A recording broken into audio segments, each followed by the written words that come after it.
We're late. I'm late. It's What's up, chat? fine. Welcome back to another Monday. Welcome to the second episode of Rule of Three.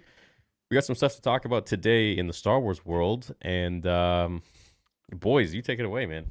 You know more about what the strikes. I didn't even know there was a new information on the strike right now. And then we'll talk about Feige and all that stuff. But Tony, do you have the thing that you sent me, the IG thing? The IG thing? Yeah, the update from what is it? From the Actors Guild? Let me see if I can find that real quick. While we're waiting for that clip, do you know who the president of the Actors Guild is? No. Fran Drescher. Yeah. Fran Drescher, you know, The okay, nanny, right? The Nanny. So remember that show that was on TV? The Nanny. Yeah. The woman who plays the nanny is the president of the. Yeah. Really? Yes. There are clips of her in Weird.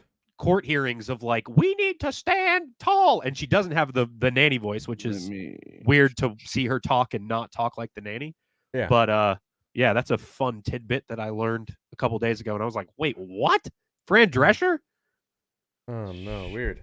Yeah, it's weird to see interviews of her doing that, but it's also just funny. But Tony, you sent me the thing that they posted today that on their Twitter. Yeah, I just dropped the link in the private chat theory if you want to bring that up. The last and final offer was a dud. So what do they do now? Oh, geez, they bro. just have I released a video today about how, and that video was from Sunday. Yeah. It was from yesterday, so it's within a day. There's just already. Yep. Okay, let's see what this is here. Yeah, they just posted it at 6:29, so 2 hours ago. Go down to that last post. Yep. Well, let me read this. Dear SAG members, this morning our negotiations formally responded to the ATMC's last, best, and final. Please know every member of our TV theatrical negotiating committee is determined to secure the right deal and thereby bring this strike to an end responsibly. There are several essential items on which we still not have an agreement, including AI. We will keep you informed as events unfold in solidarity and gratitude. Now, open the first comment in there. It's the part 2 of this, and it kind of explains what they couldn't follow up with right there in that first part. There are several essential items on which we still do not have an agreement, including AI. We'll keep you informed. Well, it's just the same thing. Yeah.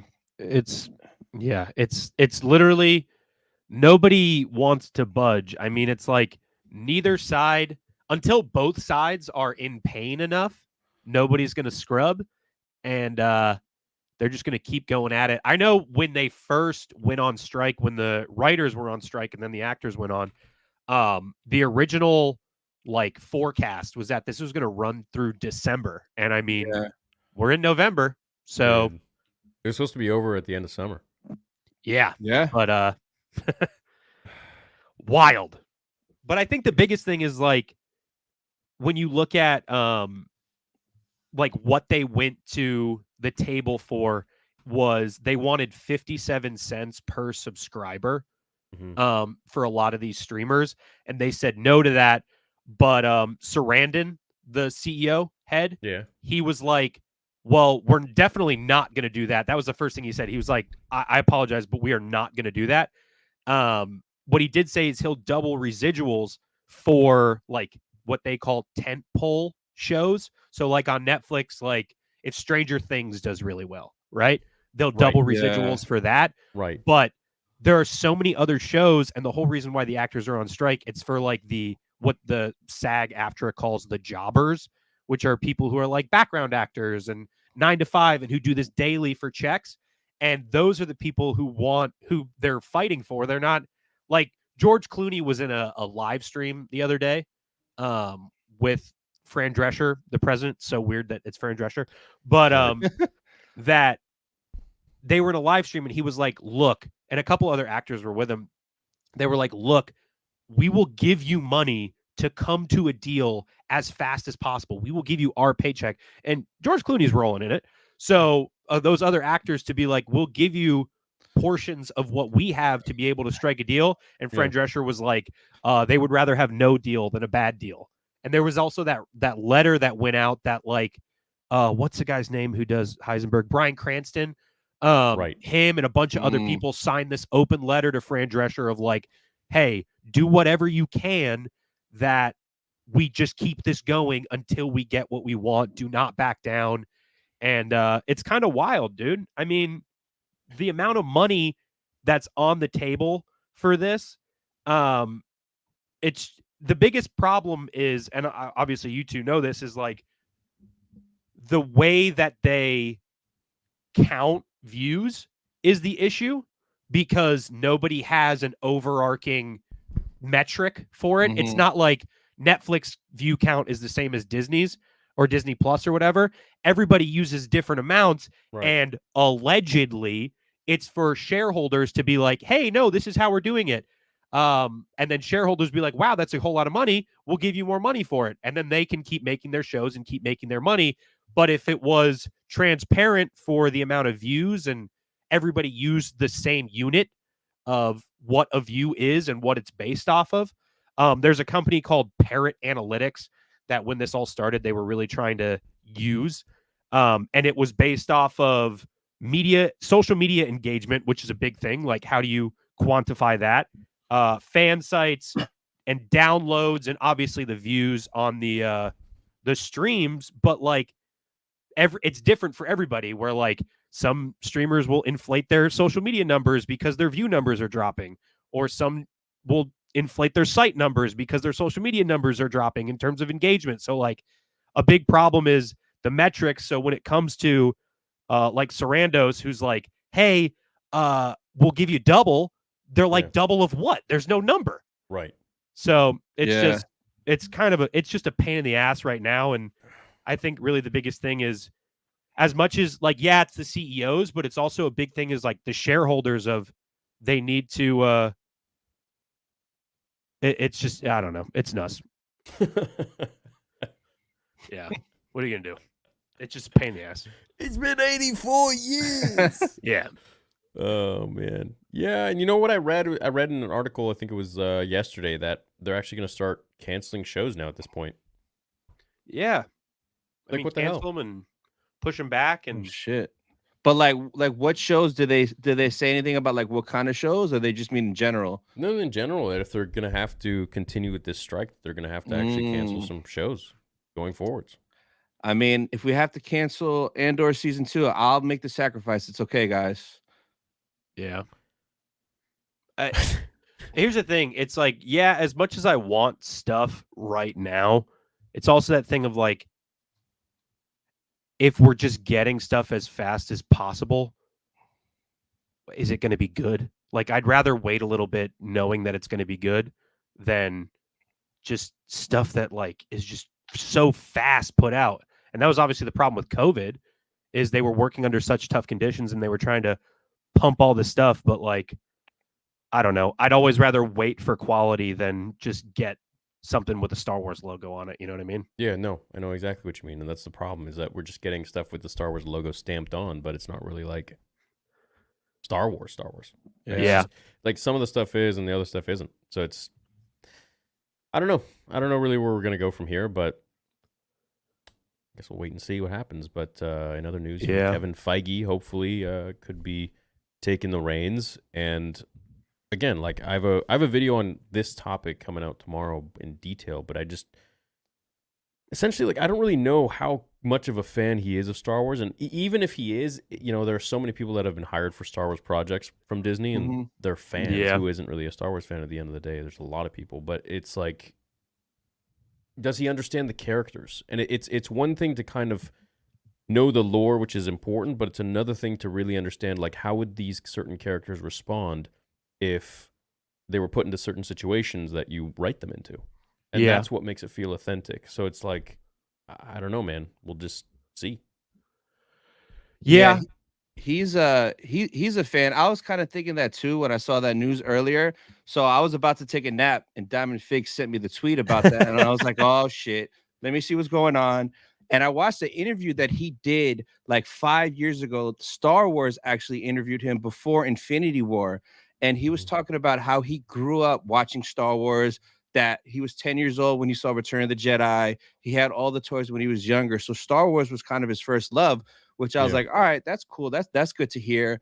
And then one thing he said that I loved is when he first started working for Marvel, he knew the characters somewhat, but he didn't know them in depth. So he used source material, which were the comics, and he read the comics. And as he was reading comics, he was like, oh, this is a great arc for this character. I'm going to use this, that we're going to just use it in the comics because it's there in source material. He said that twice. When KK goes, oh, there is no source material, but we have hundreds of books, which is wild. So if he were to take over Star Wars and use the source materials from the books, that would be like a really, really good sign. I would want that, not necessarily him turning Star Wars into Marvel. Like Marvel's Marvel, Star Wars is Star Wars. I don't want Star Wars to be like Marvel where everything connects necessarily. But if he goes by the lore that we have and uses that as reference, I'll be a happy camper. Yeah, me too. In chat, I see a lot of people talking about Josh, and I'm just going to address something. So why don't we talk about it? Because I haven't really talked about it, and I see chat constantly saying, we want Josh, we want Josh. A lot of people in there saying, oh, what about, where's Josh? It's, okay, so let's discuss it. I'm here. You want to talk about it? We can talk about it. So Josh left the channel, as many of you know. He left the show. This was a show that was pre-established with Mark on Rule of Two, and I used to live stream before that.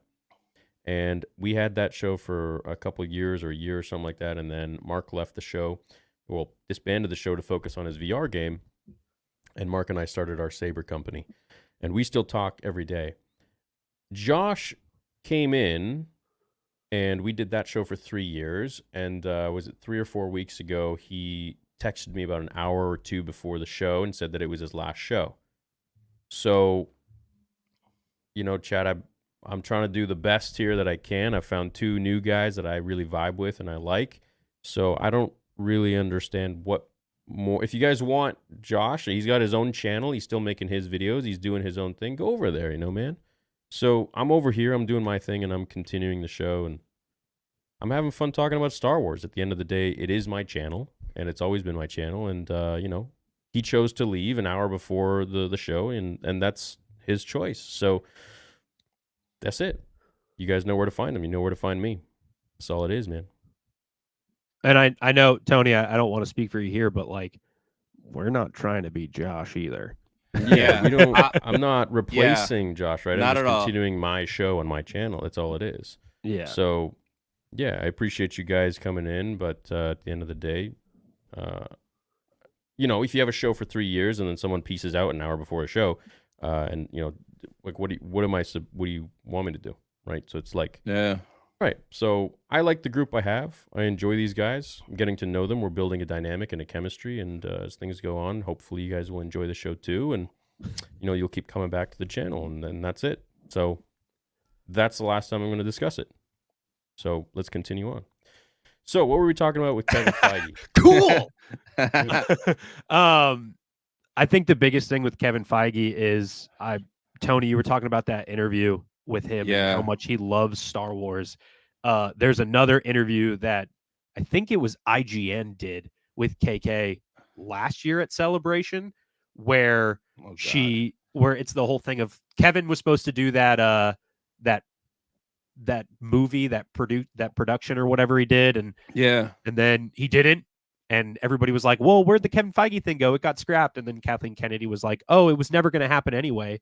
It was the news outlets who were putting that out. And that was never from Disney. It was never going to happen, actually. So let's just stop talking about it because it was never going to happen. So to hear this today is kind of another layer to that of, oh, he doesn't want he doesn't want to just do a project. He's got his eyes on taking over the whole thing. And like, it's my time to shine. Hello. If you're on Twitter seeing what they're posting, the community notes are insane on My Time to Shine Hello. Like everything that they've been posting, they get community notes of like, My Time to Shine Hello is an actual leaker, Fake, and it's all fake news, and the community notes are just going nuts on My Time to Shine Hello. So like, does it hold any water?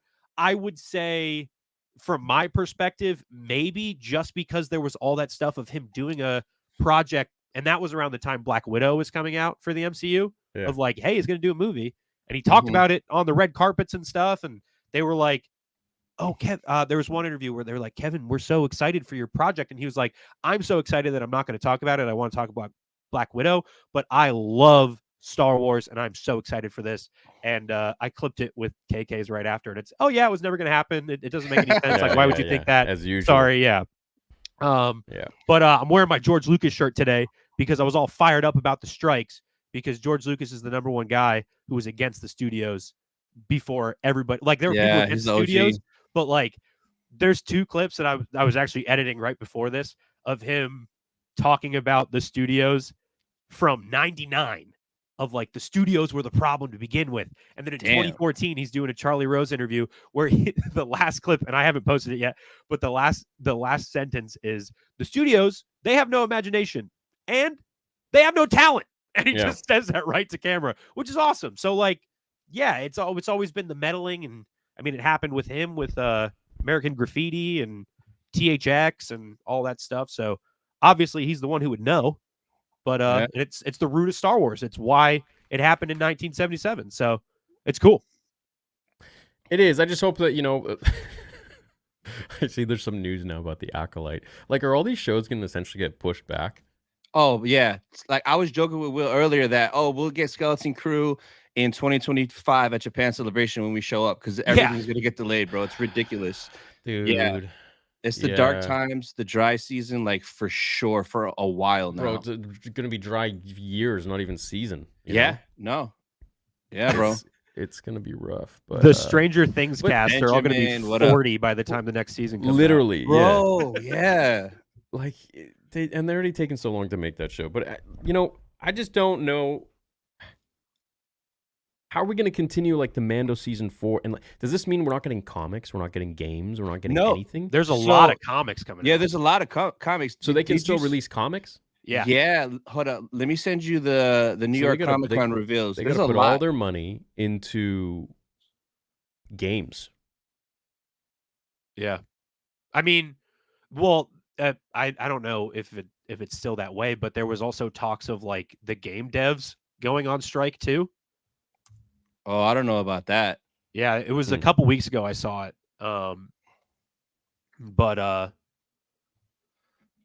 Mauler wants to debate you. He put out a 46-minute video on his YouTube channel on Star Wars Cannot Grow Up. I'm a fan of his. He does good work.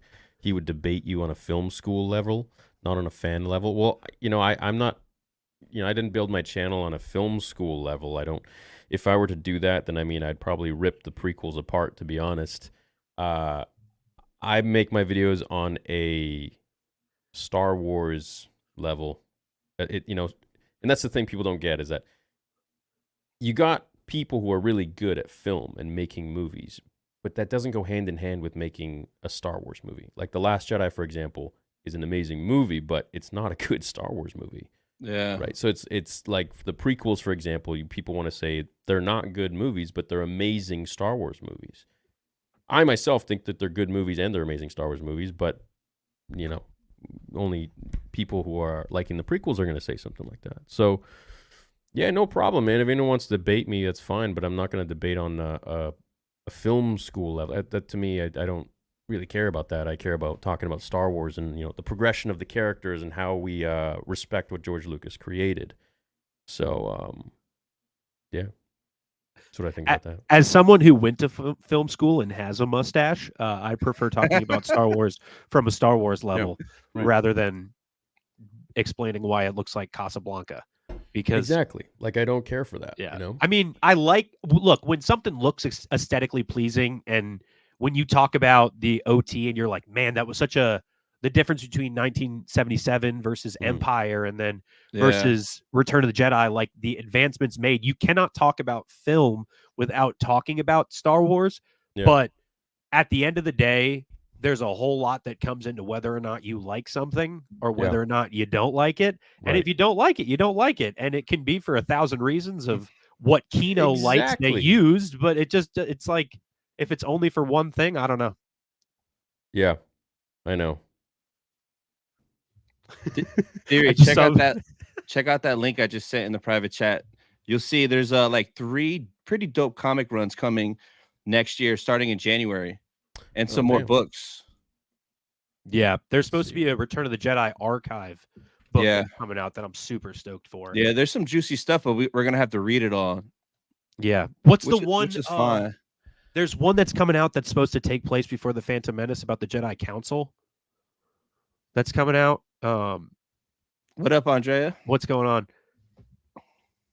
Yeah, there's a whole lot of stuff that's coming out, and it's like it's cool that I don't know. As long as the strikes go on, like we're gonna enter this world of Comics and books, kind of like it was before Phantom Menace came out. Yeah, yeah.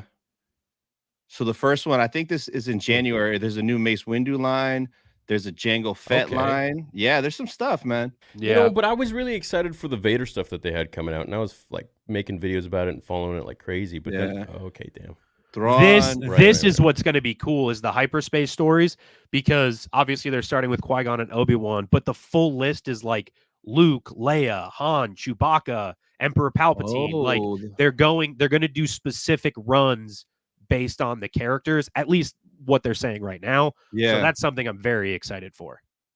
And it looks like Dark Horse is doing a lot of the stuff. Like the books were Dark Horse, that comic was Dark Horse. So what's this? Return of the Jedi. Dope. Yeah. It's an archive book. I am so stoked for this. Yep. A visual archive.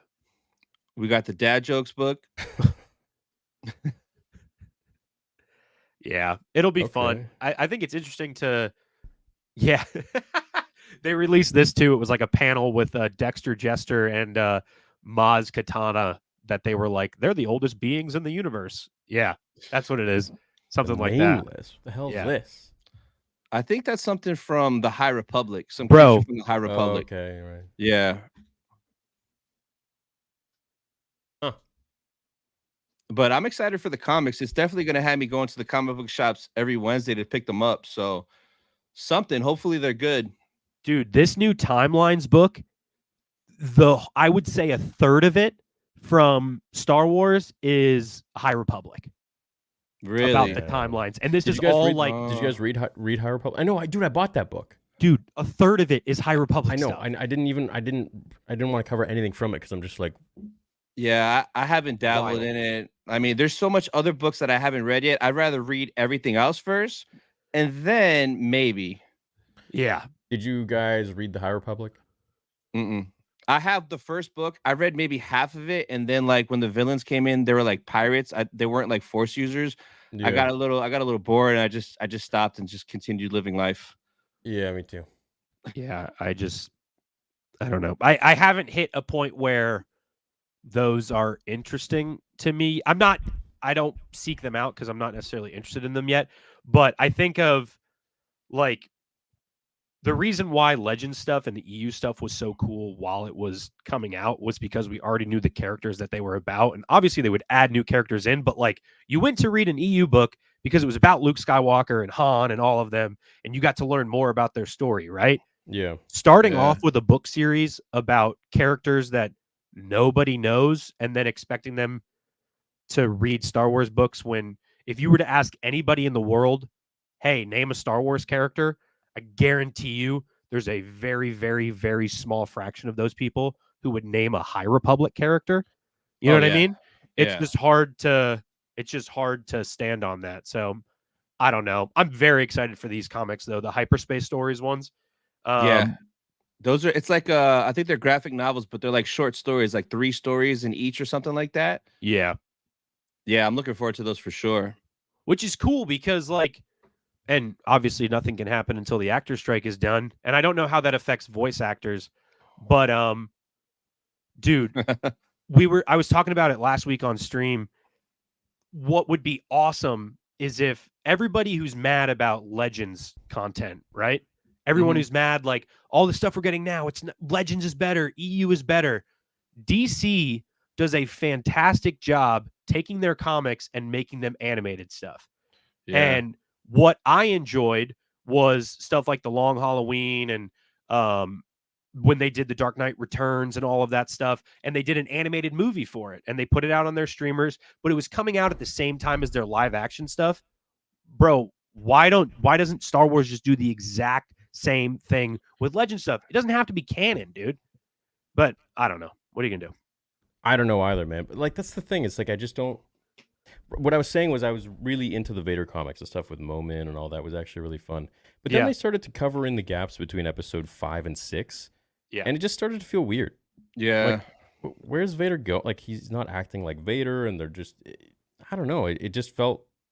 So I'm like, well, instead of like monetizing off of this by making videos, like I'm just not going to cover it because it just doesn't feel like my character I grew up with. So it's kind of disheartening a little bit, but that's Oh, what you call it, Outlaws is supposed to take place between, right? It's supposed to take 5 place and between 6. 5 and Yeah. 6.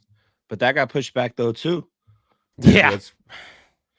But it's like, does this? I guess this SAG strike also counts for games because you have actors with it. Yeah. Does it? I thought it was separate because I think Outlaws got pushed back because of like bugs and shit like that. The developers wanted to make sure it was perfect because That's what they said. Yeah. we're still getting Dark Forces remaster in February. I think it's February 28th that it drops. Yeah. So that's something. I've never played it, so I'm looking forward to live streaming it. But I mean, it's something. It's something, yeah. Yeah, it's something. We should never be as a Star Wars fan like it's something. I know, right? I know. It's something, guys. You know, like no, they're sitting on a gold mine and they're just like giving us. Come on, they got to give us more stuff. We should have already had a Ahsoka and Anakin show in live action, like we saw in the Ahsoka show. I loved that. I thought that was really cool. And people were like, well, we had that in the Clone Wars, but we didn't have that in live action. Yeah, man. Like, not with Hayden and Rosario. Do you not want to see more Hayden? I don't get it. Like, wouldn't that be cool to see Hayden and Ewan in a Clone Wars specific show and the Jedi again? I mean, revolving around events that we have not seen potentially, even in cartoon animated form. Like, why wouldn't we want to see that in live action? I think that would be awesome. I just want more Star Wars. Like, that's all I want. I want more Star Wars from the prequels. I want more Star Wars from the originals. But it just seems like all they're kind of giving us is Star Wars maybe around these times, but with characters that we like. This Outlaws thing, like, I'm not really excited for it. I'm gonna play it. But it's I was not excited. like I was excited for Fallen Order. Survivor. Yeah, Survivor. Yeah. I was pumped. I'm ready. Like, I built like a bond with those characters from the first game. The story in the first game was awesome. But like this Outlaws, I'm gonna play it, but I'm not like it's not the same hype. I think the biggest draw for Outlaws is when it takes place, and like you saw in the trailer that you see Han Solo and Carbonite go by, Jabba, with Jabba and all that stuff, and I like know. it's the dark underworld and all of that stuff. So Yeah. I'm hoping there's like a cool switch up where like in the Battlefront campaign when there was just now it's Luke Skywalker and you're like hell yeah, this is the best part of that game. Oh. I really hope there's a switch up like that where it's just like, oh, here's Han Solo, or well, he guess he's in Carbonite, but here's Luke Skywalker, here's Darth Vader, here's Boba Fett. You know what I mean? Fett, So, yeah. And they did Boba Fett so well in Survivor with that cutscene, the side mission thing. Yeah. That, like, it's amazing that was better than Book of Boba Fett. But Bode was it Bode? Bode no, being Dagan Gera was like he was built up to be this big baddie, and then all of a sudden, none. Yeah. I think they're going to start pulling more from High Republic stuff just to get people involved with it. You know what I mean? Obviously, the Acolyte thing is going to push a lot of people towards that direction, but like, I don't know. I think the whole reason why they're doing the 3 movies, one that who knows if any of them get made at this point. All right. Okay, chat. Listen, I got a show to run here. You can't expect someone to just jump in and be like, put me on the show. Put me on the show. Like, we got our own show. We're talking about stuff, man. Like, where do you guys think you're coming at me with this? Seriously. It's like, what is going on? I'm seriously questioning what's happening. If you want to let him in later on, I would love to watch that. Oh, I'll let him in later on, but not right now. I'm doing my thing. We're talking about stuff. We haven't even gotten to super chats or anything. I mean, you've done this 1,000 times of like putting out the link and then everybody pops in at the end of the show. It's not a new thing. It's not a no, not at all. So everybody's freaking out, but whatever. Yeah. But yeah, Star Wars fans, dude. It's just weird the last few weeks. Yeah. I think it's because there's no news. There's nothing to talk about. Really isn't much news. So, all right, hey, no problem. Someone want to send him the link? Get him in here. Is that what you guys want? No problem, dude. That's what people are mad about. I think there's That's no what news you and would like. Yeah, no problem, man. people want to make stuff up. Yeah. Does anyone have access to him? I have no idea who that is. I don't even know who he is. I don't know Mm-mm. it. Somebody chatted earlier that I guess he's I guess he put out a very long video that was titled That's "Why great. Star Wars There's Needs a lot to of Grow Up." videos on YouTube. Like, I made a video today too. I mean, I don't know. Yeah, me and Ryan Kindle have been talking, and he's probably going to come on either this week or next week. So, yeah, that'll be fun. Dude, people yeah. blew up over that tweet that you put out about wanting to debate people. Everybody was like, that they think that that's going to be your content for the next 7 weeks is just debating people, which is wild. That's nuts. Sure, go ahead.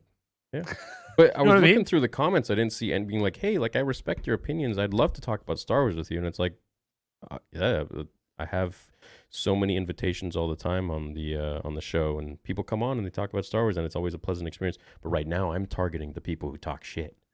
Yeah, I'm targeting the people who like to always clip my stuff and slander my name and say things about me that aren't true.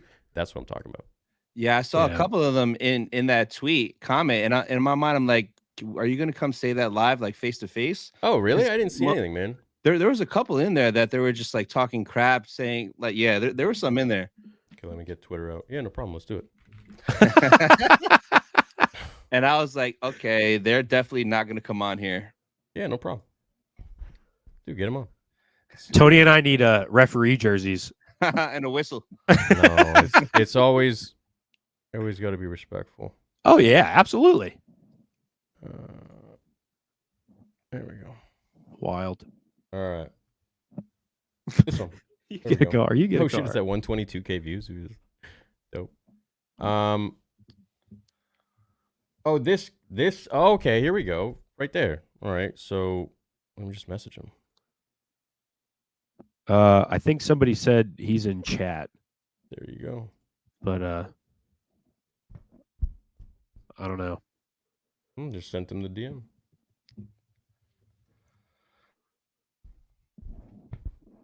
Always interested in chat about the old state of Star Wars. Oh and shit, we Nerdrotic disagree. too? Do it. Are Nerdrotic and Mauler pals? I have No. no idea who Mauler is. Sorry. But I don't know. I've never heard of him. Yeah, I don't know either. Oh, Hello. There we go. Howdy. Howdy. Do you have a face? No. Oh. Well, I do. Okay. Is that all right? Or Yeah, that's fine. I was going to say we're vaguely connected because you're familiar with a couple of guys from FNT, right? Or Geeks and Gamers. Yeah. Yeah, I see them every once in a while. We sort of make stuff together. Oh, are you pals It's with just- them? Yeah. Oh, Jeremy, cool, okay. on very All good right. terms with, and Ryan. I didn't It's know like- what I'm getting into. Oh no. All right. Well, if you're one of There's the no- boys, cool. Okay. Yeah, I think the people in chat are just excited. That's all. Like they, Okay, cool. All this right. happens on all kinds Yeah, of. I shows, never you know? know what I get. So Yeah, no. Well, so you occupy a really interesting space in Star Wars fandom for me because I often sort of see a split. Let's say, like with TLJ, it's the people who love it, the people who hate it. Is typically how it goes. There's some people who are indifferent somewhat, but you like with the Disney era and the development of the Filoni stuff, the Favreau stuff. I feel like there's loads of splinters now, Yeah. and so I thought your video was fascinating when you were saying like enough is enough. You know, Disney's been damaged in this way, that way, and the other. Right. We on EFAP and my channel, we believe like the rot sets in the second Disney buys Star Wars. Like it's already game over almost. Yeah. Controversially, we thought that Mando season 1 was significantly flawed for writing. Like it damages characters, it damages world building, but we were relatively tolerant of it. Season 2 was much worse, and then season 3 was like catastrophic. And then if you move over to Book of Boba Fett and Kenobi, we thought those were awful. And I think we share very similar reasoning on like why for Kenobi, Yeah. for example. Yeah. Then there's Ahsoka, which I think you guys like relative fans of 1 through 6 episodes, and there's 7 and 8 other ones. 1 through 6. Yeah. I enjoyed, and then 7 and 8. Yeah, we were of Fell the off. impression that like the show from the get-go was already in serious trouble. Was Like in ass. terms of writing, pacing, sort of different aspects. But we still appreciate a lot of the stuff that I think you guys probably would have loved, right? Like I still think the best thing of the show is Ray Stevenson. Absolutely. Yep.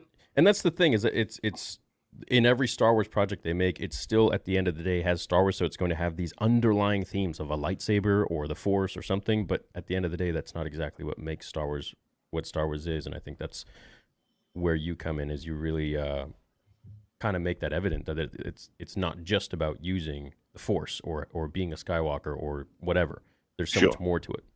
I was going to say that sort of feels like maybe where we split significantly, where I thought Andor was excellent and it's the best thing that Disney's ever made for Star Wars, while you don't want to sell you in a particular way, but you think it's boring and maybe good, but not Star Wars. Blade Runner-ish is...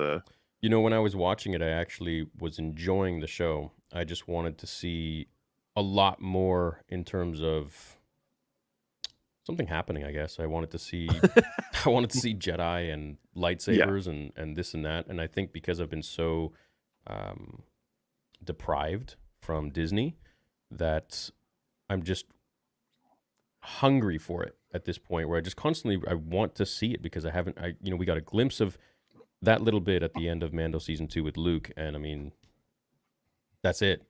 That's all that I've been fed. So it's like I want more. Would it be safe to say that that's probably you'd consider one of the greatest things to come out of Disney Star Wars, Mando 2 season 2 finale? No, probably no, because because it if that were the case, then I would choose a fan film that was just pure action or whatever, pure lightsabers to be the best sort of thing. But it's not the case. It was just a moment that really captivated me after The Last Jedi, and feeling I was in a position where like I am the largest Star Wars channel, and so I'm kind of like I don't want to propagate anger and hatred, and I don't want to propagate being a shill. So it's like I felt I have to kind of sit in this middle position where like I'm very hopeful that Lucasfilm would come up with something that obviously makes sense with The Last Jedi. And at that point, season 2, was Rise out yet? I think Rise was already out, so it was done. Of Skywalker, Oh, yeah. Yes, Rise Skywalker was out. Yeah, it was already done. So for me, it was like, wow, we actually get to see Luke Skywalker in some capacity that we wanted to see him in the last 40 plus years, which was amazing. We only saw it for a few minutes, and he just comes in there kind of like he did at the end with Jabba's palace with the Gamorrean guards, just very stoic and very in control, and it was like just took me back to being a child. So for me, that's not the best moment that Disney has made in Star Wars. I think the best project would have to probably be either Tales of the Jedi or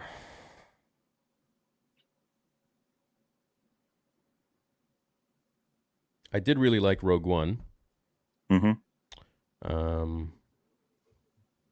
But yeah, probably Tales of the Jedi or Clone Wars Season 7.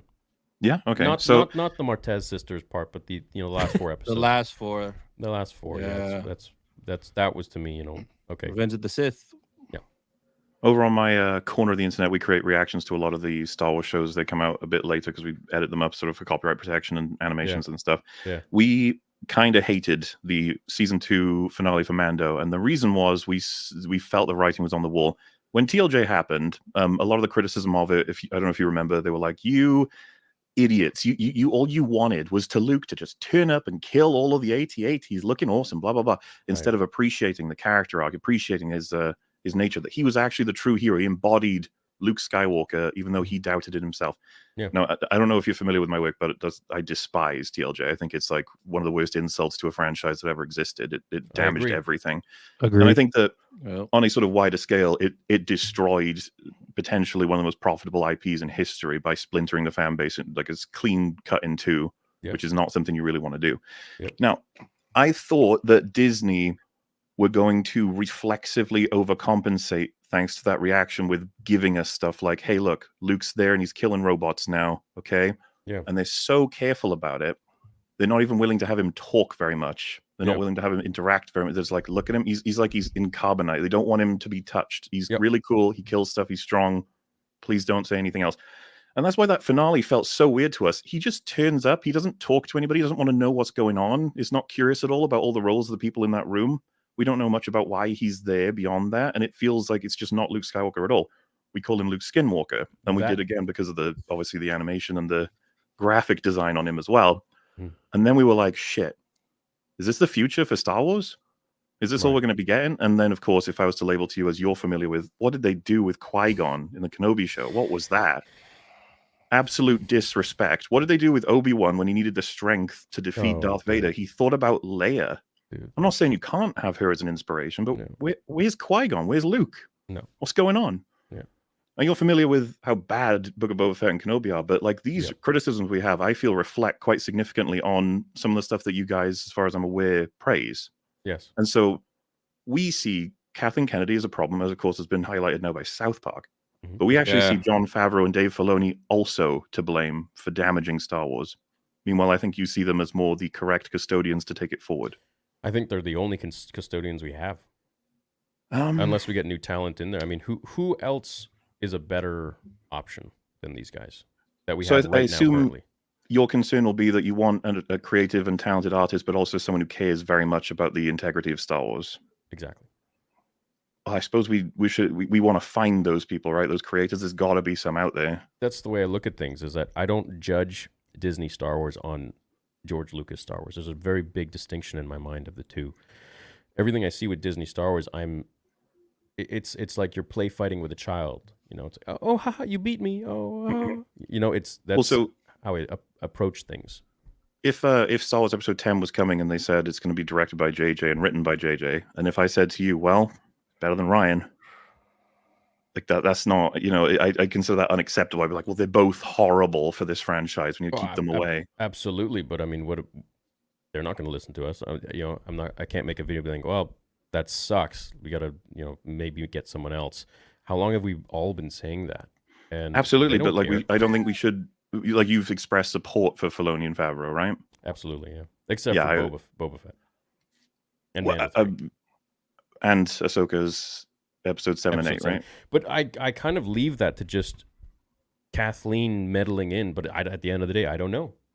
Maybe it truly is John and Dave having some vision that I don't. I assume you're familiar with John's recent work with The Lion King, right? Yeah, how he made everything like kind of horrendous, completely spat on the original and completely fucked it up. And despite the fact that it made a ridiculous amount of money, which then spawns all of these horrible live action remakes, he's responsible. It's his baby. I would very much have sung the praises of Jon Favreau at a particular time in history. I adore Iron Man, and then of course there's a lot of works that come after that and before that are really top notch. Yeah, but I absolutely believe he's lost his way, especially when you consider the behind the scenes stuff of Iron Man 2, right? He quits Marvel because of the way they treat artists. He's not interested, and then he comes back to Disney. Yeah, what's going on there? And it's like, well, it's more than likely that he's more than familiar with how they crush artistry, and he just doesn't mind anymore. It's definitely good for rising in a career, making more money. Yeah. Well, I mean, at the end of the day, he's a filmmaker and he wants to make Star Wars, but I feel like they just tie his hands so much. But again, more than likely, I don't know. Well, so I guess at that point, do we blame JJ and Ryan even, or do we say it's KK? I mean, we blame JJ and Ryan for having a shit script, and then blame KK for appointing them as the people with full control for, I wouldn't even say arguably, one of the most potentially huge franchises of all time. Yeah, I completely agree. And to continue the Skywalker saga after George, I mean, and I always see this argument made online. It's like, well, the sequels made $1 billion. Well, no shit. You have 6 years of movie, 6 different films spanning 40 years, and you take a 10-year hiatus between episode 3 and then episode 7. You're going to be curious. I mean, they could have literally had like someone peeling an egg for episode 7, and people would have still bought tickets for it because they want to see, okay, this is episode 7. So they're using this argument constantly, and I just don't think that it really has any validity whatsoever, because it's just, well, it's Star Wars. People are going to see it regardless because of what George created. Yeah, no, I'm with you completely. And they've even damaged that, right? Like the amount of people who go and see episode 10 is going to be significantly less now compared to if the sequel trilogy were built Wait until you see the Rey movie. Until we see the analytics for the Rey movie, and it's like Presumably, but you it's- assume, like I do, that's one of the biggest mistakes they could have made is to announce they're making a Rey movie after everything. I'm not even surprised, man. And No, and yeah. the thing is, it's like, but it's almost at the point now where it's like becomes satire. So it's like it's are you familiar with the movie The Room? Yes. Yeah. So it's almost like people now want to go see it to see how shit it is. Yeah. No disrespect to The Room, it's a hilarious masterpiece, but it's like how many people are now going to see the movie because they want to continue the story? How many people are going to see the movie so they can see how ridiculously horrible it is? It's like you're just watching a train wreck. People want to watch the world burn sometimes, and they're going to get a lot of money from that. Yeah, I mean, Marvel's in the exact same state. The amount of discussion I've seen over the Marvels is more so about seeing the train wreck than seeing it because they're interested in where the story's going next. Same Yep. goes for YouTube. For people who are hated, a click of view is the same thing. They're still going to be paid, whether it's people who love them or Mhm. people who go to see them to just trash on them or hate them. And so, yeah, I guess the big difference between you and I just find it fascinating, is the sort of promotion and celebration of their work, despite the fact it seems that you guys are very critical of a lot of the portfolio for Favreau and Filoni and Star Wars, which isn't a contradiction. It's just Mhm. interesting. What do you mean by critical? For what? So Mando season 3 or Ahsoka's Boba. later episodes, or Yep. yeah, like the influence, because Filoni would it not be? It would be safe to consider Ahsoka was his baby, right? He was in a massive amount of control of the story being told there. I would assume, yeah. And so, like, to me, that was the last straw. Like, a lot of people were telling me for a long time, Filoni is one of the best we could ask for a Star Wars continuation. But I was just like, this is not the guy for the job.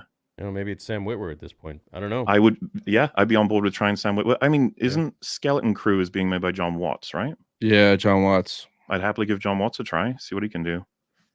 What is Skeleton Crew even about? Like a bunch of No Force idea. children? It's Nobody supposed to be knows. Goonies in space. I There you heard go. the villain was the pirate from Mando 3. Well, It's I don't know Urkel. if he's the villain. He's in there, but I don't think he's the big bad of Skeleton Crew. Steve Urkel. Yep. Oh, geez. He's a pirate? Okay, he's... Yeah. 2 hours of makeup every day to be a pirate. Yeah. But Mauler, it's the way... Here, let me paint a picture. So imagine you're royalty for majority of your life.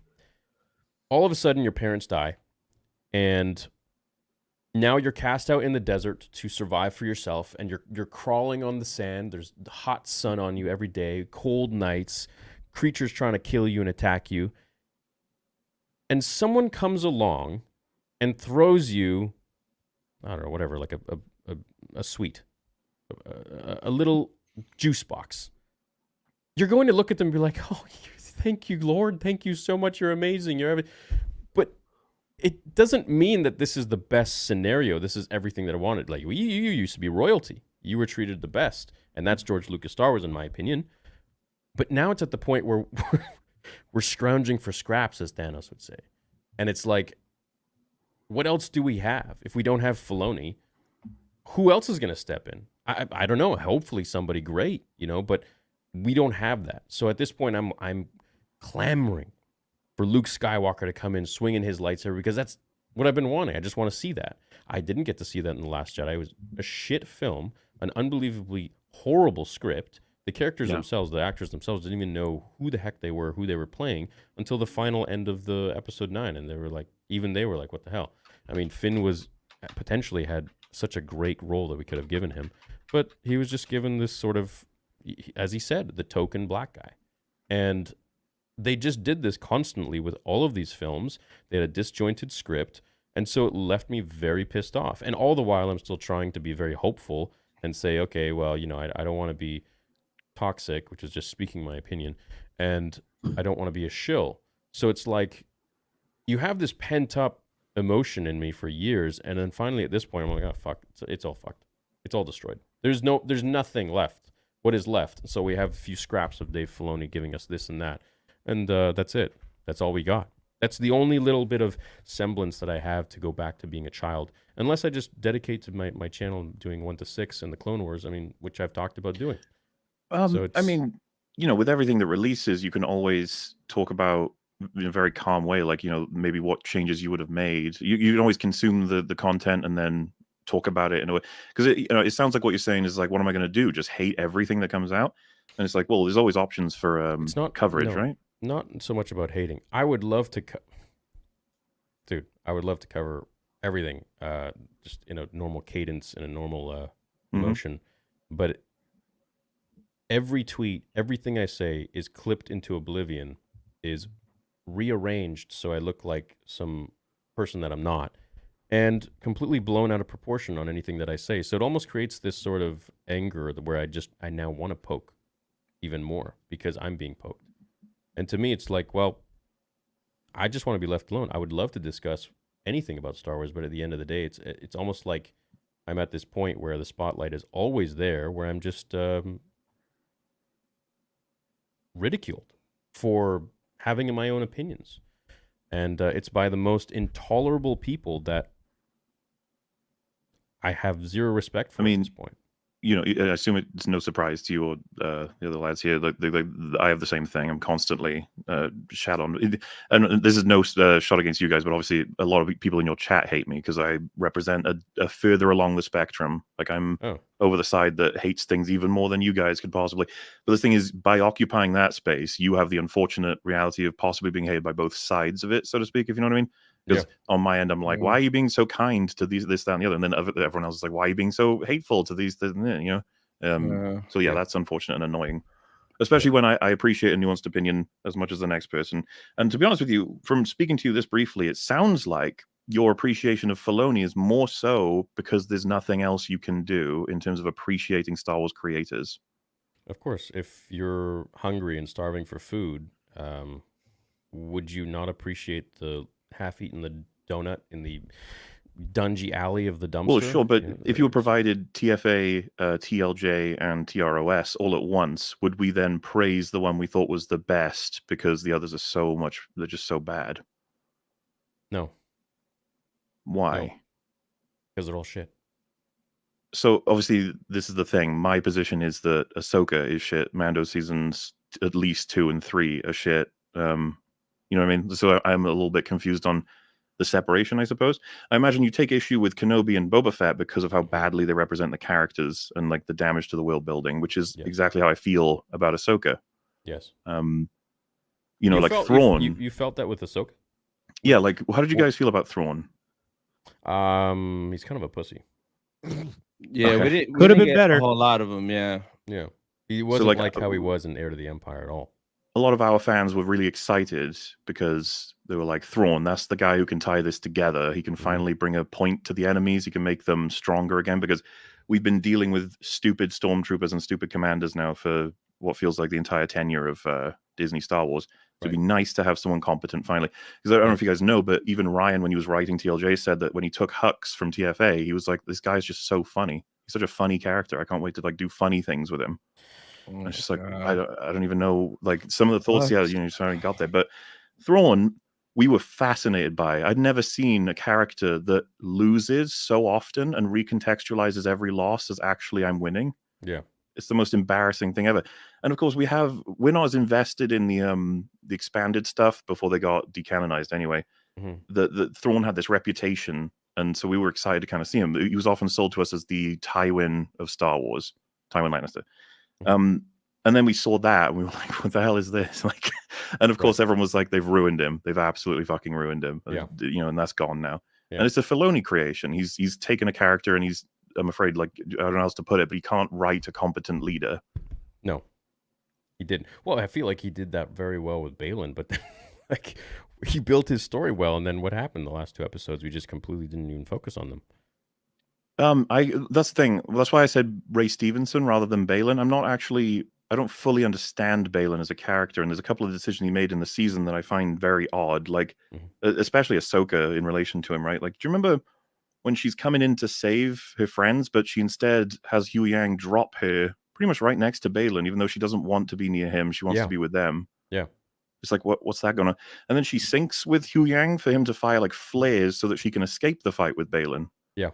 I don't understand any of that. That was really strange. And it's like, well, it's because they wanted them to have a rematch. It's like a rematch where both of them stop fighting. I think where she realized in that moment that he is way beyond her and she can't win. So why does she want to fight him in the first place? No, hubris. She thought she could win. But she's got friends to save. Do you think that's out of character? She feels that if she takes out the big one, then her friends can handle the little one. Well, he wasn't even involved in the fight.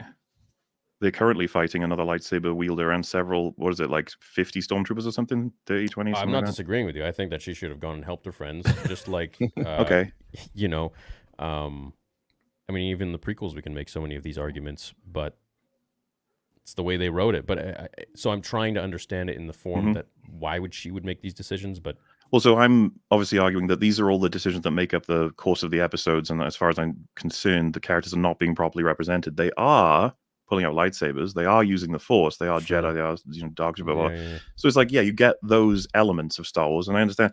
A lot of people get me completely wrong. If I was building Star Wars, I don't want it to be just like Andor forever or something. It's like, I'm more than happy to have spectacular lightsaber battles. A lot of my favorites are from the prequels.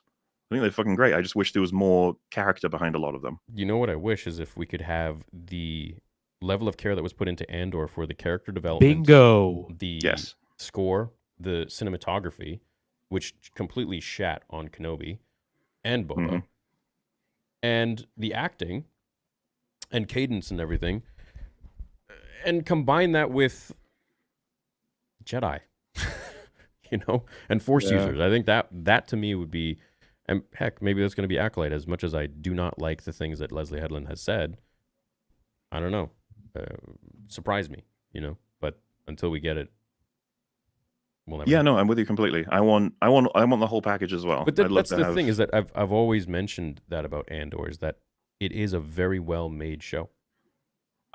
It has everything that you would want in a show. But for a Star Wars show, I want something a little more geared towards the Jedi and the Sith or Force users or things like that.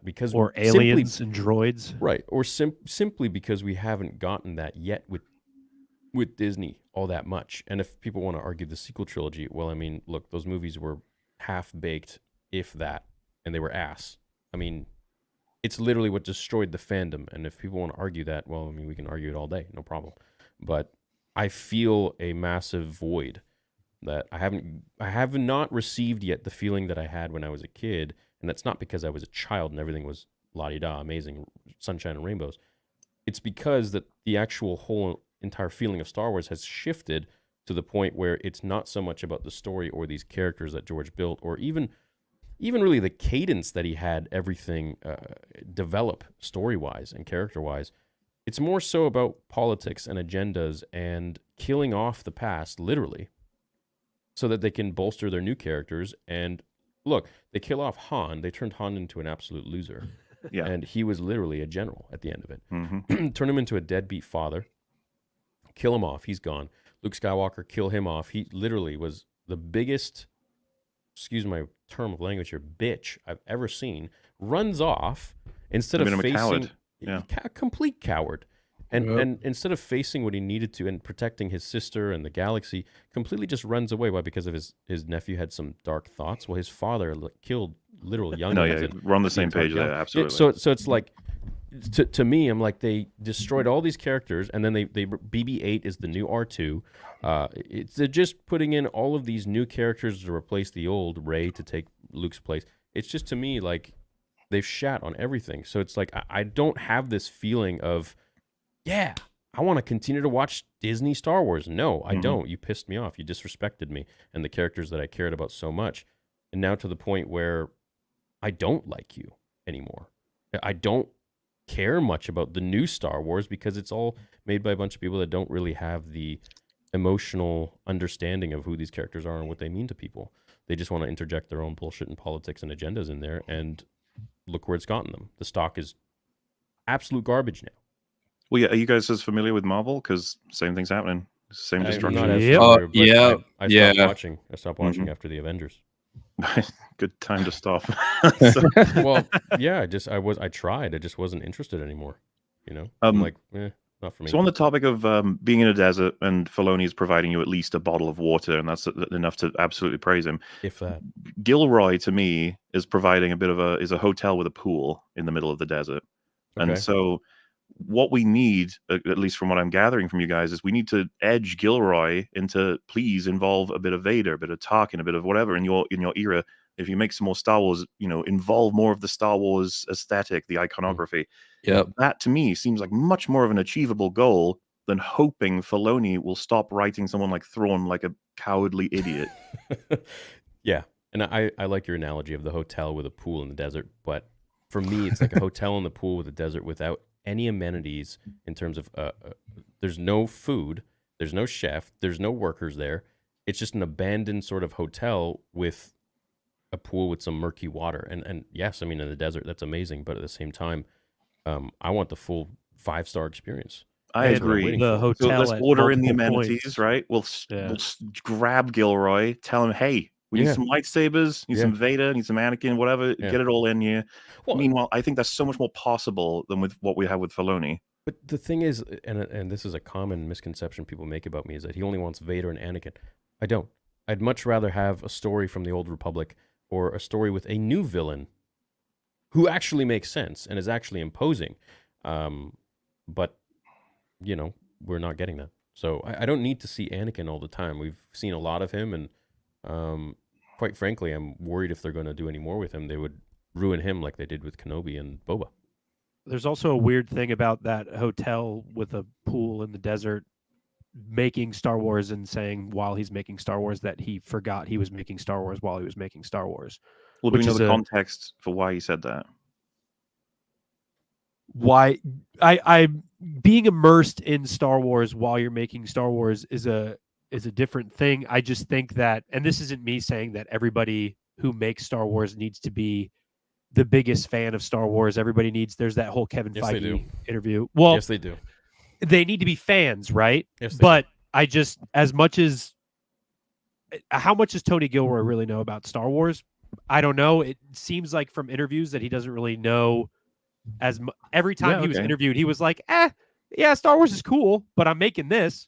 Yeah. So it's just an interesting point of view when I think why people cling to Filoni so much is a lot of times people argue that when we watch something like Ahsoka or whatever comes out, or that episode with Luke and Book of Boba Fett, which Mauler, I would love to hear your takes on, just because that was all CGI and I get, as you would say, that's all Skinwalker Luke. That was a full episode of him. Absolutely. But I think with Filoni, the stuff that he makes a lot of times is compared to as the most like George Lucas Star Wars since George Lucas a lot of times.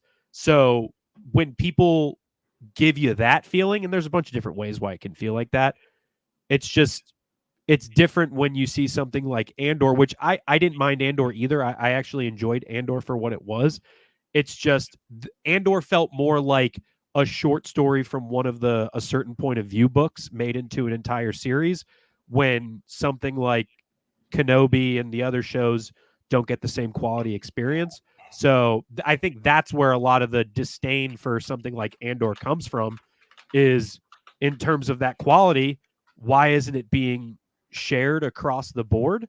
And then there's something like that's not even just in quality of the way the show is made or the films are made, because Theory, we were talking about it earlier, of The Last Jedi, you could say it looks like a really good movie, but is it a good Star Wars movie? And it's that differentiation. You remember the trailers that were coming out for The Last Jedi? I mean, those were some of the most hyped times. Oh, that as a was Star Wars fan. that was hype as Yeah. fuck. Yeah, dude. Every trailer was better. Oh my god, what do they have? Like 80 million views, something like that? Yeah. The Star Wars fandom was ready, and they Yep. fumbled the ball completely. Yeah.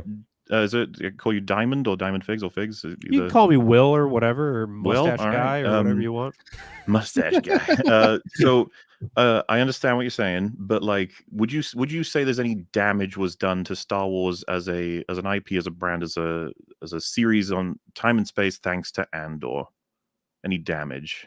In terms of the fandom split of, hey, everything needs to be like Andor now, or no, it can't be like Andor now. I think there's a big separation in the fandom of the Andor story. And when Andor was made, the story was it was a different story than what we've seen in Star Wars, not only in recent years, but I think in general. And I mean, you can take the piecemeals of the hero's journey and all of that stuff. It felt very different than a lot of Star Wars in a lot of ways.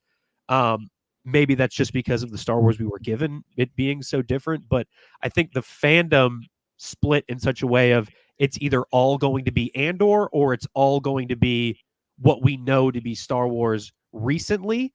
And I think that's a big damaging thing of, hey, not all Star Wars. There's always that argument of, hey, not all Star Wars needs to be lightsabers. But it's nice when you see a lightsaber in Star Wars, right? It's nice when you get some force. It's nice when you get characters you know. And like I said earlier, it's like a story that you take from one of those a certain point of view books about the guy who was pushing the button in the rebel base on Hoth. And it's cool that you get his point of view. But in terms of live action Star Wars, when what we've gotten from Disney for so long is the sequel trilogy, and obviously everything is controversial in terms of Star Wars now. Mauler, you don't like Mando season 1 or 2, and there's other stuff, and people like Ahsoka and people don't. And I think the only thing people can really agree on nowadays is Tales of the Jedi. So I think when it comes to that, it's just the split is there, and I don't know if that unity is going to come back. I mean, a lot of unity came from Tales of the Jedi. I can't. I've never heard anybody talk poorly about Tales of the Jedi. I don't know. I don't know what your stance on it, Mauler, is.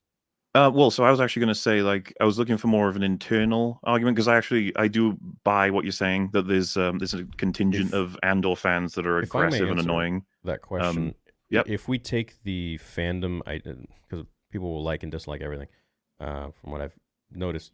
If we take the whole fandom idea out of their perception of Andor out of the picture, then no, Andor only adds to the lore and adds to the overall story, in a really beautiful way. So where I was obviously going to go with that is, as far as I'm considered it, and I think you guys would not be on board with this, then Filoni has done more damage to Star Wars than Gilroy has.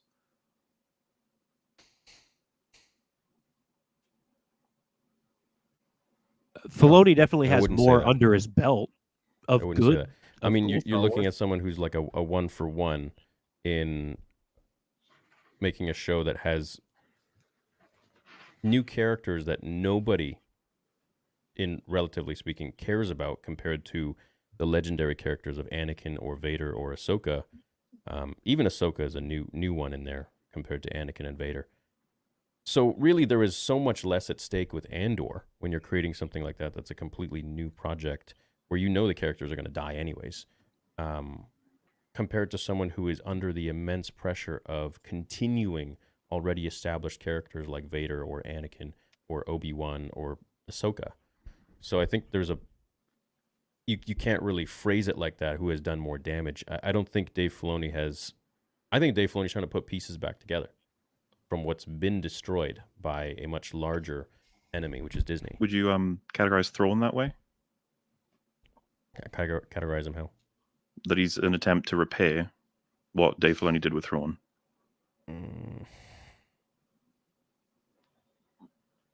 I don't know if people in the Star Wars story group or people making Star Wars necessarily see things as, when they make something, it's a repair on Star Wars. I don't think the story group really is exactly. You know what I mean? These days. It's like I think they're more worried about their whiteboard that's behind them, than telling Star Wars stories. But with Thrawn, I not everything's perfect, and what I'm trying to do is I'm trying to now look at stuff that I can let slide, which isn't much, but also look at things that really progress the story with, okay, it's as good as it can be, but I'm looking at it in that frame. It's like you have a keyboard. Like, we're just looking at this section here. There's an entire other set of keys. We're just looking at this right now. And so I can talk to you about how well I think these keys sound, but obviously if we go, down the board over there, it's going to sound much better, but we don't have that option. We're stuck with this. Just so I can clarify, 'cause from my point of view, that sounds like a very it doesn't sound very praiseworthy of Filoni's works. It sounds more like, well, what else are we going to do? I mean, if we had George Lucas and Dave was making this, I would be like, well, it's not George. At the end of the day, that's kind of It's Yeah. kind of why I'm offering that Gilroy would be the better pathway. We can push him into making Star Wars stuff. He seems to. I don't know if you guys knew this. It blew my mind when I found out about this. He when the COVID stuff hit, Mhm. production stopped on Andor, Mhm. and so he had time where he couldn't do anything, and he decided, well, I guess I'm going to redraft all these scripts, which he did. Now I don't know if you know, but Disney's current sort of approach with script writing is abominable. Mhm. I assume you guys might know that the Boba Fett episode of season 2 of Mando, it was Yep. provided to why am I forgetting his name? The guy who made Favreau. Grindhouse with Tarantino. Not quite Favreau, the Oh. director of the episode, Robert Rodriguez. Oh, he yeah. he was given 17 pages, I think he said, and every part of the fighting just said fight. They they're just like, go for it, just make the episode. Boba Fett's in it, let's go. It's like they only care about it from I use this not to offend, but the key jangling aspect. It's like, we got to get Boba Fett in, got to get us. Remember, Ahsoka joined through Mando season 2 into the live action stuff, and they splintered out into 2 different TV shows. Yeah. Off of Mando. Right. That was their goal, and look what we got. For sure, that was their goal. But they're kind of diluting it in a sense by rushing out these projects or just not handling it properly as best as they could. But the whole they fight part, I mean, George did that with episode 3 when he was writing the script in the BTS. There was just literally scripts and scripts and scripts pages, and then Nick it's just Gillard. they fight. But you know, probably better than I do, that they took great care with the fight sequences in the prequels. Oh my god! I mean, you had Yeah. Nick Gillard, which why they don't hire him? I mean, they're idiots. It's And that's the insane. thing. If they did that in their production now, which for some reason they don't understand the value of that, obviously they lose in that aspect, and that's chipping away at the entire sort of. Well, I mean, it's rubble now, but you know what I mean. The temple is gone. Oh yeah, when the show was airing, I was literally sending clips to him. I was texting it to him, and we had a discussion about the choreography and everything. And why they don't use him, I don't know, man. They're just shooting themselves in the foot. You said earlier, I don't know because I remember seeing it in the clip as well, that you consider TLJ a bad Star Wars film, but a good film. I was curious to pick at that. What do you consider good about it? The budget, the score, the you know what? I agree with you on that one, yeah. cinematography. You know, that's Sure. about it. The That's marketing? about it. The what?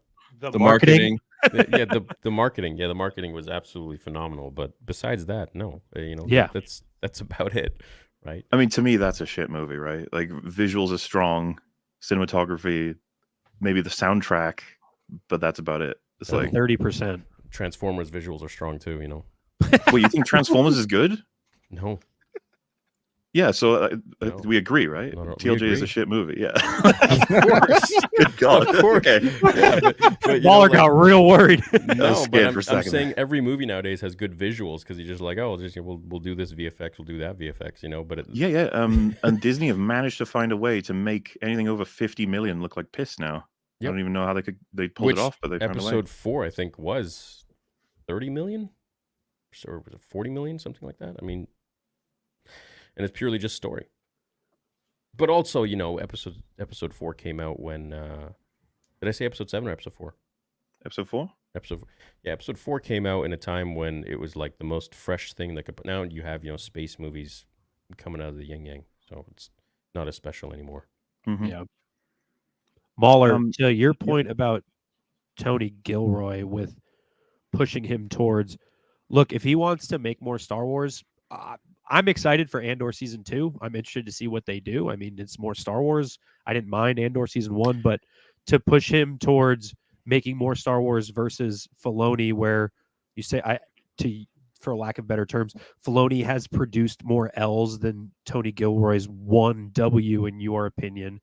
To It's me, a long W, though. yeah, it can, a full season W in Mauler's opinion, but like I would compare that to one guy, a new rookie basketball player who has won a championship versus trying to bet on LeBron James. Like You know what I Michael mean? Jordan or something. Yeah, and I mean, am I saying Filoni is the LeBron James of Star Wars? No, No, I not. don't know No. basketball, but what I'm saying is a player who has won championships and games and produced a lot, who LeBron James has lost games.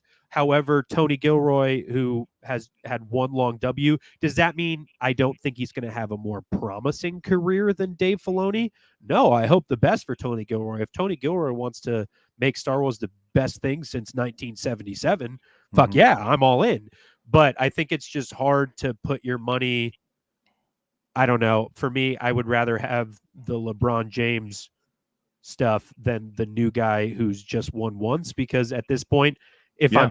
I'm a bettor, my money's better spent on the guy who has produced more W's as well as the L's, just because he's had the opportunity to, versus the guy who's only had one opportunity and So if had I a good can shot.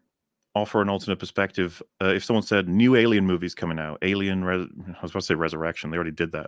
Alien, some Just picking a tagline, word. yeah. Alien erection next. Alien Erections coming out. It's like, who do you want directing and writing? And on the table right there is Ridley Scott. You can choose him. I'd be like, hell no, keep him the hell away from Alien. You'd be like, whoa, he made Alien. It's like one of the greatest films of all time, and it's the series foundation. I'd be like, that man, whatever made him create something as great as Alien is gone. And by the way, the same goes for James Cameron and Terminator. Stay away. Yeah, There's a good chance. completely changed. Yeah, that guy's a whack job now. And so I suppose the question from that would be, how many Mando season 3s / Ahsoka season 1s episodes 7 and 8s would you guys need to see before you say, okay, enough, Filoni, stay away from Star Wars? Well, the Probably one ratio more. One more? would have to the ratio would have to be kind of equal to Yeah. the wins that they've had, right? So we have all these Clone Wars episodes, and we have Tales of the Jedi, and this and that. So it's like, am I going to tolerate a couple episodes that, to me, were like, that's it?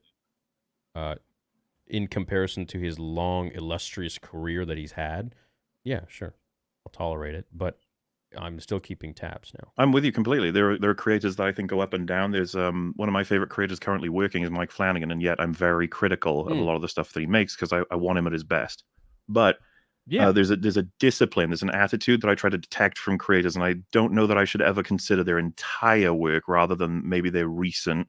Sometimes, because Ridley Scott, of course, I should consider he made Alien. It's like, I don't know, man. That was like what 40 plus years ago. I don't know. Yeah. It's complicated. And then, of course, there are creators that have lost their minds, or there's creators that were awful and then have since made something that was kind of impressive. I know a lot of people were like, why would I watch a film about Joker from the guy who made Hangover? What's the point of that? And then you watch and you go, oh shit. Okay, all right. He's cooking, as the kids say. I would go as far as saying that I'm interested. Like, I'll still give Filoni, Favreau. I'll even give JJ and Ryan chances. I always want to. Not me personally, as in like if Disney feel that Ryan Johnson trilogy ever actually got made, which would be a huge mistake. If they did, I would still be like, all right, I'm going to give him another chance. Here we go. But I would still tell you guys I have no confidence in his ability because of how familiar I am with Ryan Johnson's writing discipline. I don't know if you've seen Knives Out, Looper, or Glass Onion. Yeah, I didn't like Knives Out. I recognize how he writes, and I know that whatever he's going for is in trouble. Now with let's take Gilroy, for example. I don't know, because we haven't talked at all about like what I liked about Andor, and I'd love to hear what you guys liked about it as well, right? But I thought that show it was 10 episodes, right? It was building up, or was it 12? Sorry, 12. Yeah, it was building 12. up the Empire again. It created this like council that were very much built on like investigation, individual bodies, information passing through, and then actually like definitive action and subversion and moles. I was like, holy shit, this is like a whole functioning thing. Right. Because like I assume you guys remember with TFA, they wanted to do away with anything connected to that because they were so afraid of like what happened with the prequels. Like people were like, oh, politics. We hate politics, which was one of the most. Yeah. I don't know how you guys feel about this, but I feel like Red Letter Media did a lot of damage to Star Wars by targeting certain aspects of the prequels that I don't think were the problem at all. I'm not a huge fan of those guys' videos. I am. Oh, there you go. They're creators that I am both happy with and critical of, and hope for the best in going forward. But they're with Andor, Filoni. Yeah, that's fair. So with that, that council idea, I was like, okay, that's cool. They're building up like Luthen Rael's one of my favorite Star Wars characters at this point, like epitomizing the conflict that is like, what decisions are you willing to make in order to win the war? When we don't see a lot of that in a lot of Star Wars content. A lot of the times the characters are strict good, strict evil.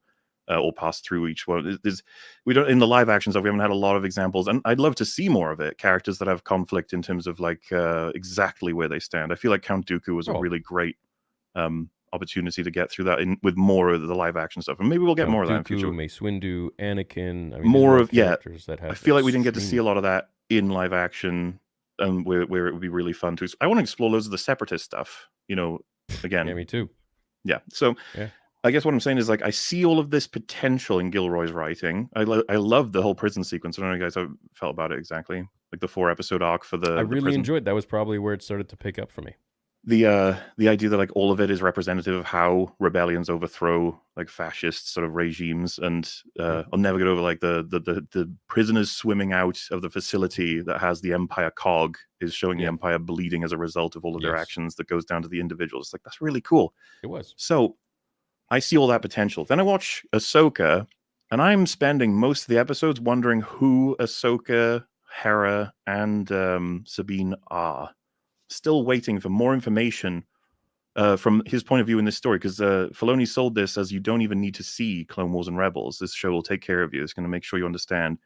And I think one of the worst is Hera. Looking back, her story was insanely thin, and she was given like barely anything except that she's kind of a bullheaded general that doesn't understand how procedure works, and then she commits perjury, and she's bailed out by a corrupt government, being the quote unquote good guys. Yeah. What we saw Leia do with Hera, first of all, doesn't even make sense. It's not in line with Leia's character. She wouldn't bail out good guys on a mission where 2 people died that was not sanctioned just because they're her friend. It's not how that works. It's not a responsible general.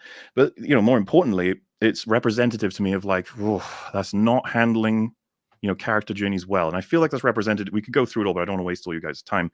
Of each of the characters. That's what we're here to do, man. To chat, have fun. Well, ask me any questions you want if you want. So, like any individual character journey, any individual the overall plot, the world, obviously, Thrawn, the witches of Dathomir. I assume I don't know if you guys were fan of zombie stormtroopers. That shit. No, I'm not. Okay. Did you not see my face? I mean, it's been clipped into oblivion now on Twitter and stuff, and it's just like, I was not expecting them to be just zombies. That's it. And so that was the climax. If it were the one season, I'd be like, all right, look, he missed. It's okay, he can miss. But then I'm combining that with my knowledge of how he approached, a lot of the content in Mando, or a lot of the content that he clearly allowed to happen somewhat in Kenobi and Boba Fett. And I'm just like, this is not the guy for the job as far as I'm concerned. Meanwhile, Gilroy, I can see the discipline is there. We just need him to, I think it's almost a guarantee we'd be getting Vader in season 2 of Andor, right? It would make sense. It would make sense. Krennic. Krennic, yeah. There's a couple of characters. K2SO will probably pop up, but not that's obviously Disney canon. But at the same time, you understand, like, there's no reason to assume that it would be as disconnected. And if it is more connected, if the pacing ramps up, I feel like that is then earning Gilroy a position of like maybe he should be given more, and maybe we could test him out a little bit more. What if we Dragon Ball fuse Favreau, Filoni, Gilroy, and Witwer all into one? If we can get Gilroy writing and Filoni supervising / directing, maybe, and Witwer even do. I really have. Yeah, Witwer in there. Yeah, that's unbelievable. Kathleen's not allowed in to the writing room. That's a big old lock on there for her. Dude. No girls allowed. The He-Man Woman Hate Club. Club. There's a clip. There's a clip, folks. There you go. Yeah, Twitter. Go for it. Yeah, they're gonna do it anyways. Just more marketing for me, man. Thank you. That's basically my point of view. Yeah, no, and I respect your point of view, and I say I'd agree with over 90% of your point of view. All right. Honestly, I got a completely different impression of what your point of view was before this conversation. Yeah, most do. To be my life. Yep. Wasn't it all interesting in any slander though? Because like to take for example, one of your quotes is saying they gave pennies to Kenobi, right? Yeah. A very wild thing to say because 90 million is a hell of a lot more than some of the greatest TV shows of all time ever got. Oh, in comparison to Andor or She-Hulk. She-Hulk. Is that pennies in comparison? For a show that is arguably the most important show for Star Wars, I would imagine if She-Hulk has 250 or 225, Andor has 250, then I would hope that Kenobi would double that. Well, Andor had double the episodes, and they were longer, and they went to more places in the galaxy, right? So it would be a call for more money at least. I guess I don't even want to focus on that. I would just be more at the point of being like, we could have had an incredible Kenobi show for $1 million. I mean, well, yeah. I mean, a fan film. It's just all about writing, but it's like where we went with Andor was because of the writing. Where we went or didn't go with Kenobi was because of the writing. So we could have gone a ton more places. We could have gone to Dagobah, different planets, Coruscant, wherever we need to go in Kenobi, but they chose to just keep it so safe and didn't spend a single cent on a gimbal, and it just it was like And like the focus of my corner of the internet is just again and again writing quality, care about the characters, care about the lore, consider continuity, cause and effect. It's all really important. And of course, throw in the iconography. I'm more than happy to have that. And like, you know, when I watched your video, you were saying like, what the fuck? Like the big, you know, sticking point for you was the fact that She-Hulk got more money than Kenobi. And I'm just sitting there like, I mean, even if it had the same budget, it would be crap. It would have been like, because of the approach. Well, and that's what I said in the video, that the budget isn't even the main issue. It's the writing. It's the writing. Yeah. Yeah. I literally but said like it a few minutes in. It's it pushed you over the edge though, looking at the it did budgets, right? It totally did, because I was just like, you know what, man, like the show itself felt so cheap, and it felt like we have this very narrow what's the word when people have an issue with tight spaces? Claustrophobic feel to it. Whereas, you know, you get Kenobi or She-Hulk and it's like Andor and She-Hulk, where everything feels so expansive and so wide and so great. Yeah, Andor felt so much, not only as a production, but just watching it, it felt so much bigger than Kenobi. It made me jealous. Massive. It felt like Star Wars in that sense, where you're going to different planets and different worlds, and you're seeing them from the outside, from space, and then you go to them, and the sets, everything was just large and wide and big. Yeah, I agree, and I honestly think it's the cinematographers and the people involved. Like they may have gotten more time. I think Kenobi was super rushed, right? Yeah, well, but it was supposed. that's I mean, they not had an it for, excuse. No, they had the idea. No, that's for bad. years. That's what I'm saying. It's not even budget at that point. It's because this is what Marvel's going through. Every project doesn't have enough time to cook, basically, and they're obviously they want to have a schedule where you bounce from Star Wars to Marvel to Star Wars to Marvel. Like they want you to keep busy, which is obviously killing them at this point. And they're struggling to start to pull the brakes and refigure. You guys probably saw it. They announced recently they want to start having showrunners for their shows. Yeah. Wait, what? They want to start having showrunners for their TV show. The revelation that you should have a showrunner. What does that mean? That they haven't been doing that up to this point. They've been using directors and writers and just throwing the shit at them, being like, "Go, just make the thing." No showrunner, which is insane. This is what I mean. Like the decisions in production are absolutely nuts. But because I don't know how much you guys know about this. I always assume that everyone does because of how wild it all is. But like the writer for Doctor Strange Multiverse of Madness like joyfully admitted in the behind the scenes that when they were filming, they almost completed Act 2 for filming, he hadn't written anything for Act 3. He had no idea what it was going to be. He was just sitting there like insane. He was like laughing, like saying, "I don't know what even we're gonna do." It's just like that's wonderful. That's because today movies aren't made with passion or to tell a story. It's made to hit quotas. That's it. Yeah, and we need a big U-turn, and we need to learn and remember like what it is to be artists when it comes to filmmaking. And so that's why I feel like we line up on a hell of a lot, but it might be like the minutia perhaps that we have. It is minutia, but it's also what the perception that the public who don't know me or don't watch my videos perhaps think of me, that is constantly being broadcasted online in a light that is less than favorable in my opinion. So it's who I am is, you know, how I conduct myself, but I feel like people who don't know me just kind of get an idea of who I am through other people who don't like me. Yeah, I'm right with you there, man. Like even in the super chats that were sent to you, someone described me as, "I want to debate you and I'm going to go from film school." I haven't been to film school, and I never said I wanted to debate you. I just wanted to chat with you after you put out the tweet. That's all. No, I love this chat. That's all I want.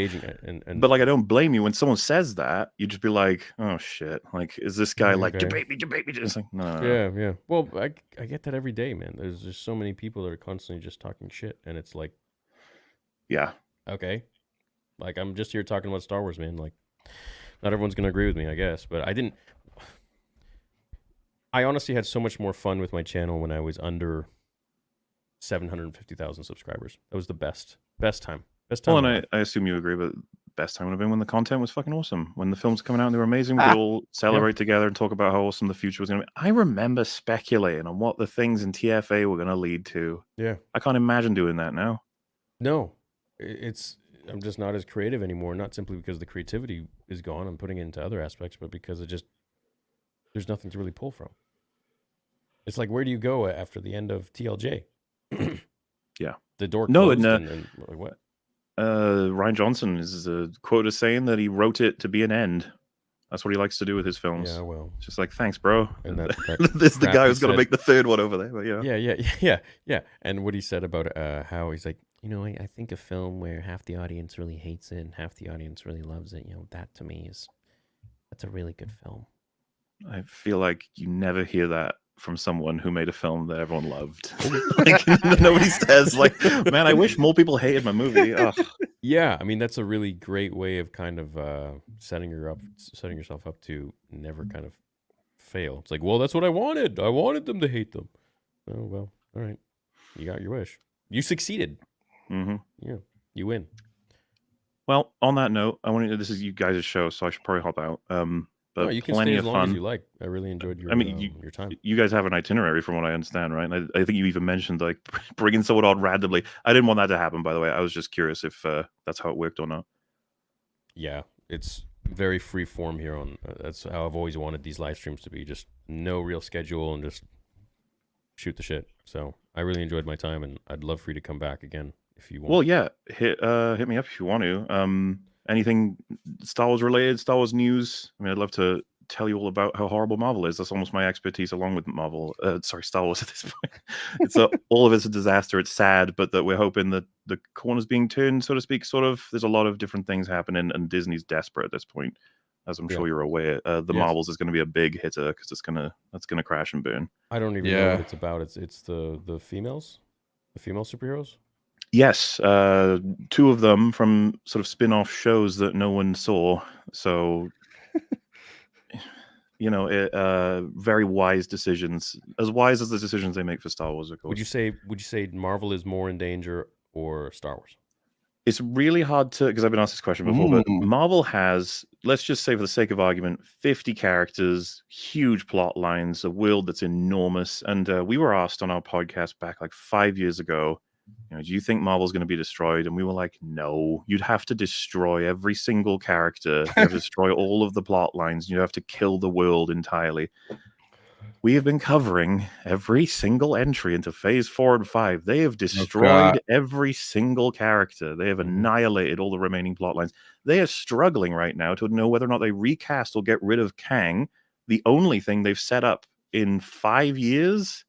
It's like it's absolutely insane. They're like, maybe we should bring in Doctor Doom. It's the equivalent of how I see Ahsoka. It's like, let's just bring in Thrawn, just get him in. Right. Hopefully this can revitalize Star Wars. They just make him different. It's like well, Kang's been embarrassing. He was defeated by ants.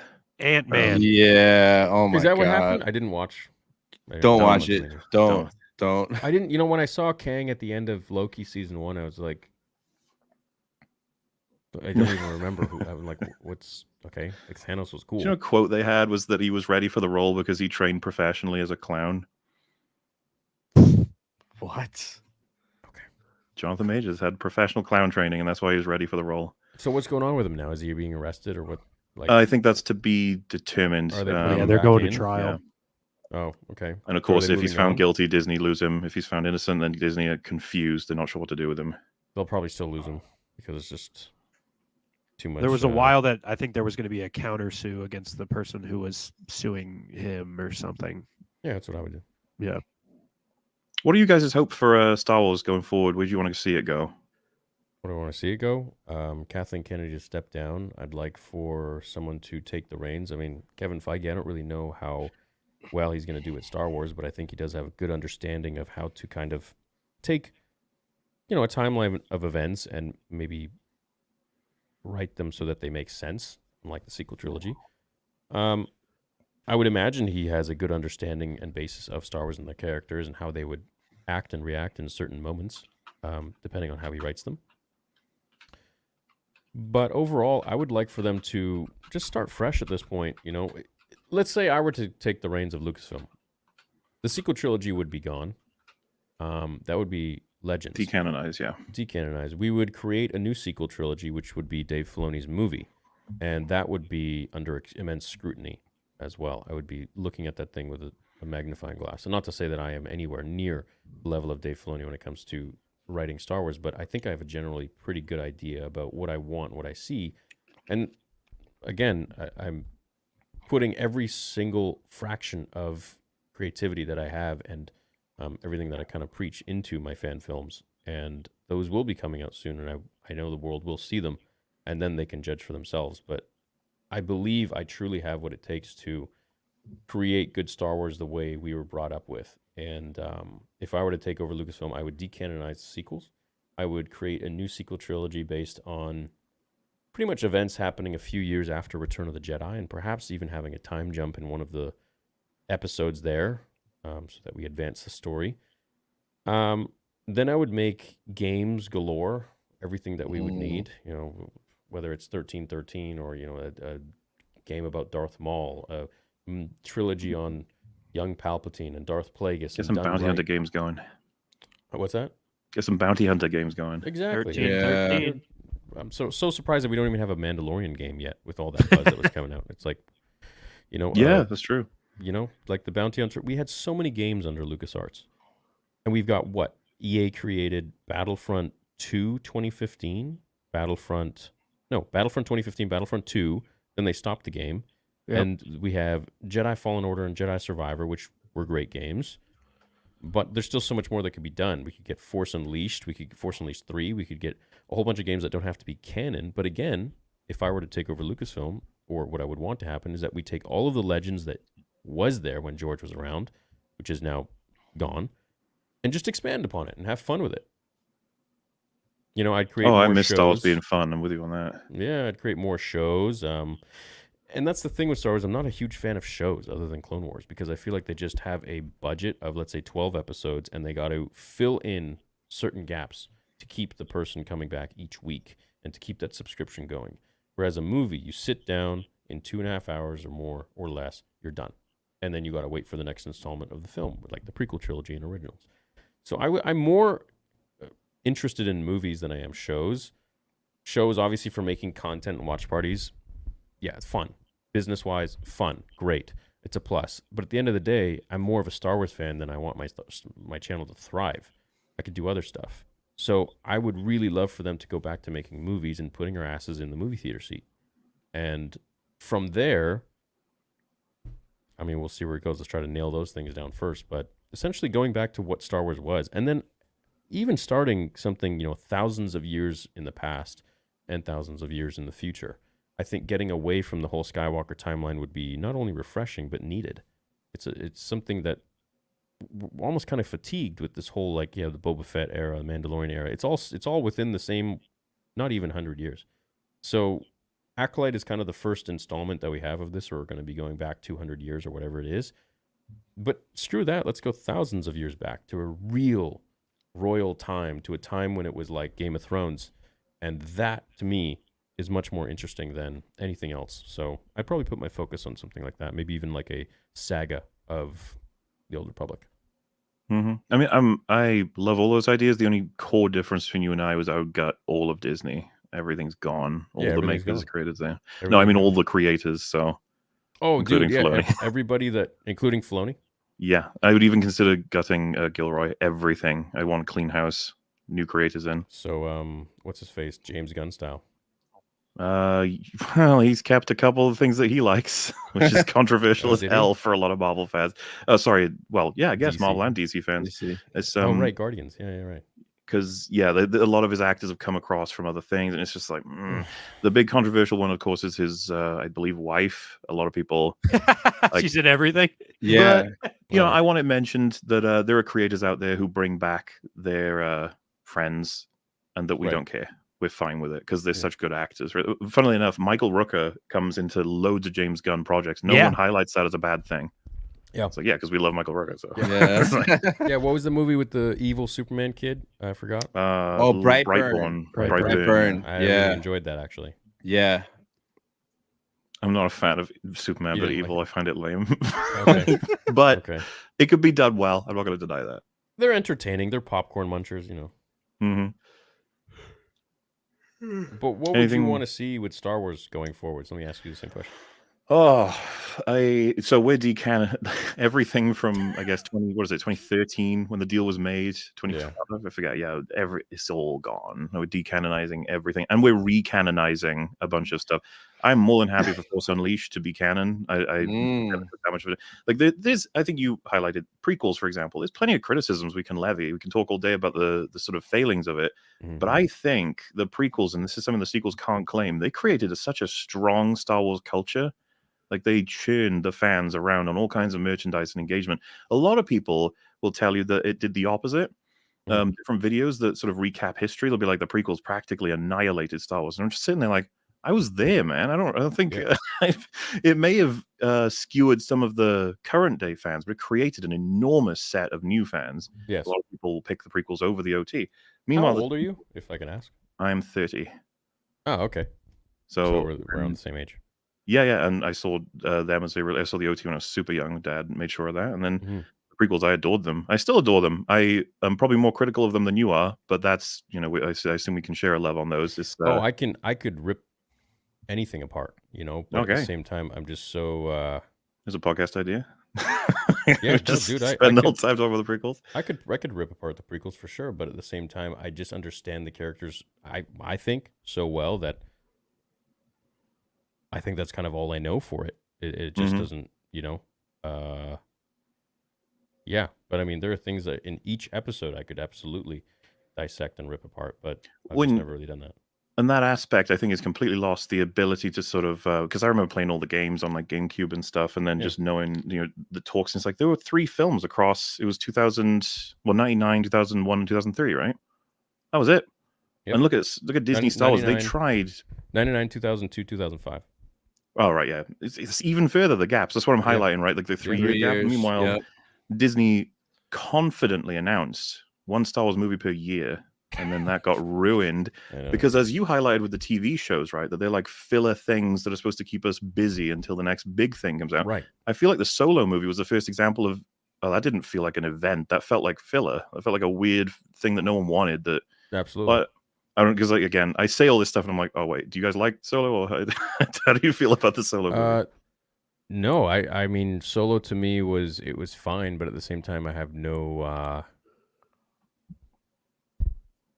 attachment to it whatsoever. It's Solo.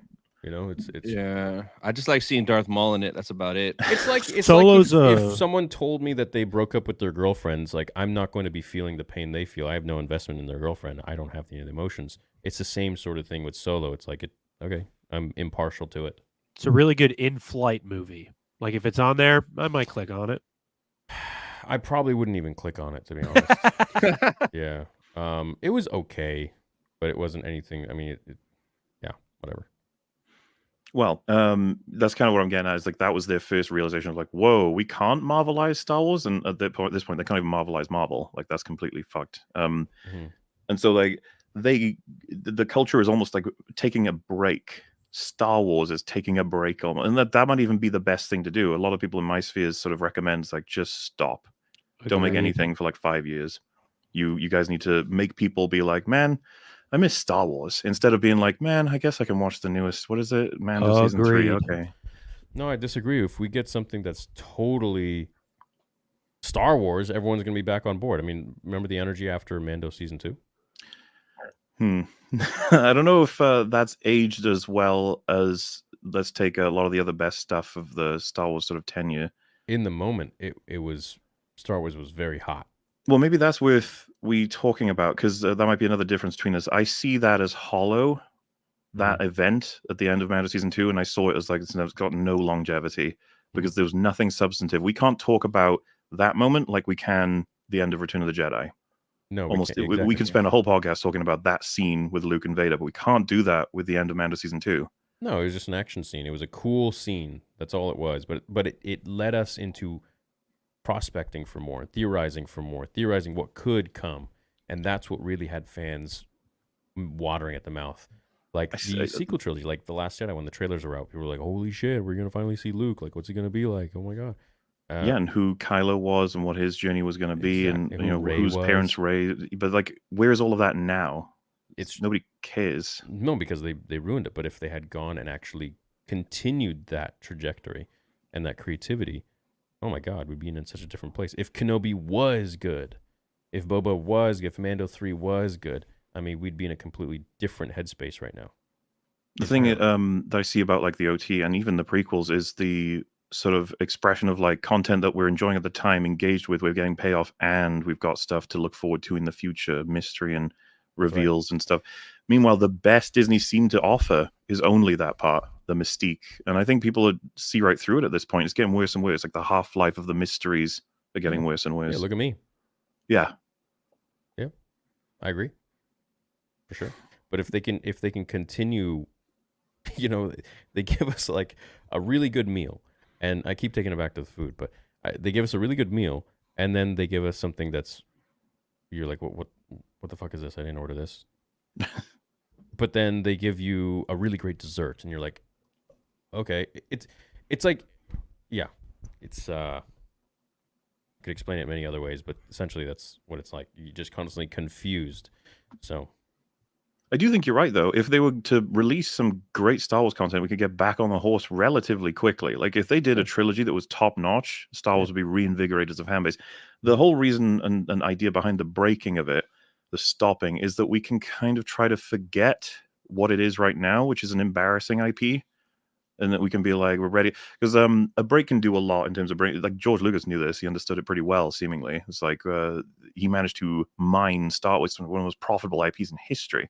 And you look back and you're like, wait a minute, 3 movies, and then he waited that long and then did another 3. Like, yeah, that's how powerful Star Wars was. And you know, what if they waiting for that technology, right? Well, that too, but like he could have been making a lot more, right? We got a few extra things and a lot of like you know, extended stuff. But if he had, but George isn't really the type to milk something. He's the type to milk the merchandise. Because which he's an artist. again, he cares about the story. I assume you guys know that some of the stats on that, like the merchandise falling apart for Star Wars, the engagement and the I know people that work actually and selling the merch and all the Rey shirts and the sequel trilogy shirts and items and memorabilia are just not selling, stuck on shelves. With things from, you know, however 20, 30, 40 years ago of like Darth Vader, a t-shirt of him or whatever, just sold out constantly. When I worked at Disney, that was the only thing that was left on the shelves. When it was stuff for the OT and the prequels and that kind of stuff, it was always sold out day one. Everybody bought it, and the stuff that was left over was the stuff for the sequels at the time. And then that was also before Mando season 1, so that was literally all that was out at the time. And the pegs were always full of that stuff. I assume you guys covered the Reva lightsaber didn't get funded. There wasn't enough people to even start up. Oh, it didn't get funded? Really? So that was such a joke, because if it would have been just titled Grand Inquisitor, it probably would have got backed, because there's a lot of people that like the Grand Inquisitor from Rebels, not necessarily Kenobi show, but because it said Reva on it, on the box, on the plate where you would display it, but it was just an Inquisitor lightsaber. So why not just call it Inquisitor lightsaber? That was the same thing with the Skywalker Legacy Rey saber, but it just looks like the regular Luke Skywalker Anakin's Revenge of the Sith lightsaber. It was just the way that it was marketed as Rey's saber, that you can still find it at Galaxy's Edge all over the place. It's in stock. Here's a question: if the timeline for Star Wars' future was gonna be stuff like Mando season 2's finale exclusively, pretty much that, would you guys consider that a good outcome? No. Why? Well, I need more than just a swashbuckler, you know? Yeah, obviously, I don't just mean that scene over and over again. I mean, like, the content would be characters you know doing things you recognize that they would do, but not much in terms of dialogue or development. No. That'd be a bad outcome. That would be a bad outcome. That's not what I would want to see at all. I mean, Star Wars is so much more than just Anakin swinging his lightsaber at Darth Vader. You know, people forget that the OT was primarily a lot of not just world building, but also character building and dialogue. And so that's why when the prequels came out, people were like, well, what's with this dialogue? It's like, yeah, the dialogue in the prequels wasn't the best. It was pretty rough, but at least they were getting the point across of the story being told and the characters and what they were going through. And that's my concern, and that's what my video that people were mentioning to you is all about. The first 5 minutes I talk about an episode that's similar to one of the ones of Ahsoka to Futurama, and then one from Buffy the Vampire Slayer, and then I focus on Ahsoka and talk about like the difference in writing disciplines and how Star Wars is heading, at least in terms of its praise and criticism, to a place where we're not going to be getting anywhere near. It's going to be much much more hollow and much more focused on how everyone perceives characters. And I can't remember, I think it was Robert Meyer Burnett put it this way, that Star Wars is just, it's become, it's about Star Wars. It's not about characters. It's not about journeys and stories to tell. It's about the meta of itself trying to live. It's like a Ouroboros or a vampire eating its own blood. Like it's desperately trying to stay alive now because it damaged itself so much it doesn't know what else to do. And that's Disney's fault, obviously. Right. But that's my concern and my fear that's all we're going to get now. That's the best of it, is to see Luke, a CGI monstrosity, saying like the Force maybe. Oh, well, he's gone. He's one with the Force now. He was having camera issues beforehand, so It could be that. it could be that. Which Are we I would live assume. or Oh yeah, No, we're still we're live. still live. It's the It's- three of it's- us now. It All really right. is rule of three now. rule of three? It's our show. So Mauler, have you watched the Clone Wars or Rebels at all? The animated stuff? I Oh yeah, watched season 1 of the Clone Wars, and I think I watched part of season 2 of the Clone Wars, and then I said like, okay, this isn't for me. Yeah, those are like the worst too. It starts to pick up like season 3. There's a 4 or lot of 5. there's a lot of filler, but there's some really, really good arcs in there. Did you watch Rebels at all? A friend of mine that I considered quite trustworthy said that Clone Wars is better than Rebels, like by far. And so if you didn't like Clone Wars, you're not gonna like Rebels. And I was like, all right, fine, I'll stay away from that. It's not my thing. I dig that take. What about Tales though? Tales was short. Tales of the Jedi. I was less aware of this, and considering the praise you guys have given it, I'm more than willing to check it out if it's It's better than Oh. both Clone Wars and Rebels, in my Yep. opinion. 100%. 100%. Yeah, It's- all right. Well, it's yeah, 6 I'll put that on the list. It's Now- 6 episodes and they're like 12 to 15 minutes each. It's very quick, but it's 3 episodes about Ahsoka and 3 episodes about Dooku. And as much as you liked Ahsoka, Oh, you haven't seen I don't- Tales? yeah, No. Oh, okay. I don't know how much you'd enjoy maybe the Ahsoka content. I don't know how much you like Ahsoka as a character, considering you're not really the biggest fan of Clone Wars, and obviously you're not the biggest fan of the Ahsoka show. So seeing a couple episodes where it's specifically building into her story and fitting into parts in her timeline. be But fair- the Dooku stuff is awesome. It's the Dooku stuff Yeah. that blew me away. Yep. I don't even remember the Ahsoka episodes. I remember just Ahsoka Dooku and and, Qui-Gon. Her live action show. I just thought I didn't hate her. I just thought she was lame. I didn't get a lot out of her. And then Sabine was the one I probably took the most issue with. And then Yeah. Hera, I thought was completely wasted. And it sucks Yeah. because they're all actresses, man. I know Mary Elizabeth Winstead can act. I know Yeah. that Rosario Dawson can act. And Yeah. they weren't pushed at all. Most of it was very dry and, well, static, I guess. But there's a reason for that. It's because of the time in the Empire. They're not going to be hopeful and go lucky until she shifts into the white version. I'm not of looking herself. for that. I just want an emotional performance of any kind, because you get glimpses every once in a while. One of the bigger examples I think we had on EFAP was when they're in that space battle, and she tells Sabine how they're going to be taking out the ships, and they get one in like a unified way. Or I think she gives her the signal. She says she wants to shout now. Now, a lot of characters will go now, like they got to get really into it, energy. Yeah. And Rosario Dawson goes now. And I Yeah. was like, oh, I felt that. Like, Yeah. damn. No, I know what you're saying about that. But it's also like I feel like you have the same sort of thoughts about Luke when he entered the room in Mando season 2 finale, where he just didn't really ask questions. He was just pretty calm and quiet. But that's Yeah. who Luke is. Like he doesn't need to ask questions because the questions that he needs answered, he already knows the answer to. And if he doesn't, it doesn't matter because he's going to. He wouldn't be able to have a lot of the answers for why these people are here exactly and what their nature is and what they've done. He doesn't care. Right? Luke doesn't care. I don't think he cares. No, because he is sitting up here where he's come to take the child. Everyone else with their own problems or whatever it might be, it doesn't matter to him. He's on a different journey. I don't buy it. I'm sorry. I think that Luke would be very invested in knowing how this all came to be, why they're even on this particular ship, why were the robots after them, what's going on here, like, and to get to know people. Luke's a very personable guy. Yeah. Yeah, but you also got to see that this is 5 years after he defeated the Emperor and Vader for what the galaxy thinks. So he doesn't really know who he can trust at this point. He doesn't know who he can really talk to, and he just is there for the child. He knows that he's force sensitive. He's like a baby Yoda, and he knows that the Empire, whoever the remnants of them, want him, and so he doesn't need to say much. He's a boss. Walks in the room, takes the kid, pieces out, does what he needs to do. So, Doesn't have to there you go. explain. I guess we disagree on what Luke would have done in that scenario. You think what do you think? Well, if you were writing that episode, and let's say it had to go there, what would you put in? So I need to know I need to be sure of, and this is the thing, it's a complication of canon, what Luke would perceive as the people and their uniforms and why they would be there in that room, and then what interests he would have in figuring out why this would all be happening. Obviously, you'd want information on Moff Gideon. That's a huge deal. It's like, what is this guy and what does he represent and what's going on with the Empire? That's a huge problem we have in Ahsoka and some other stuff. Is like, where is Luke? Why isn't he aware of all this stuff? We know he's sitting on a planet right now meditating when he should be actively involved. This is absurd. Like he's one of the most invested in making sure the horrors of the Empire would never rise again, that sort of stuff. But of course, they're building to the sequel trilogy now, so I wonder if they're tethered to the fact that they've got to get him out of interest for galaxy concerns and his own family. I think that they're actually going to now build it up to the point where Luke is going to be the hero. Because Ahsoka is completely gone. She's trapped in that other galaxy, and now Luke has to be the one to save the day. He's the only one in this galaxy now. Well, besides Cal Kestis, but I mean, what's he compared to Luke? Do you worry that we're heading toward the sequels and so they're going to have to build it that way? Of course I worry. Yeah. Of course I worry. Of course, man. Yeah, no, I won't bullshit you.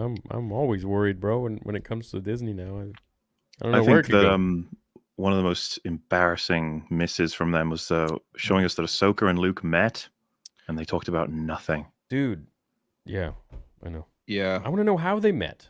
Like, that's exactly what I want to see. Could you imagine the conversations those two could have? Yeah, I could. And what do we get? It's like, you're so much like your father. It's like, okay. That's all I have is imagination. Yeah, that's the situation we're in. You know, it's all we got. Yeah. Well, see what happens, I guess. Mm-hmm. Hopefully it turns out all right. We'll see. Yeah, we'll see. At least, we'll all be along for the ride. Hell yeah. I mean, it sounds like we were all in the camp of please get better. Please get better. We're in the same camp. I don't think there's anything really that we disagree on for the most part in terms of core values at all. Sometimes I wonder if that's the same for literally everyone. It's just that the internet creates it relies on like the tribalism of humans at the core. And we split off and then we start to get really aggressive. And cartoon versions of each other are sent to each other. You know what I mean?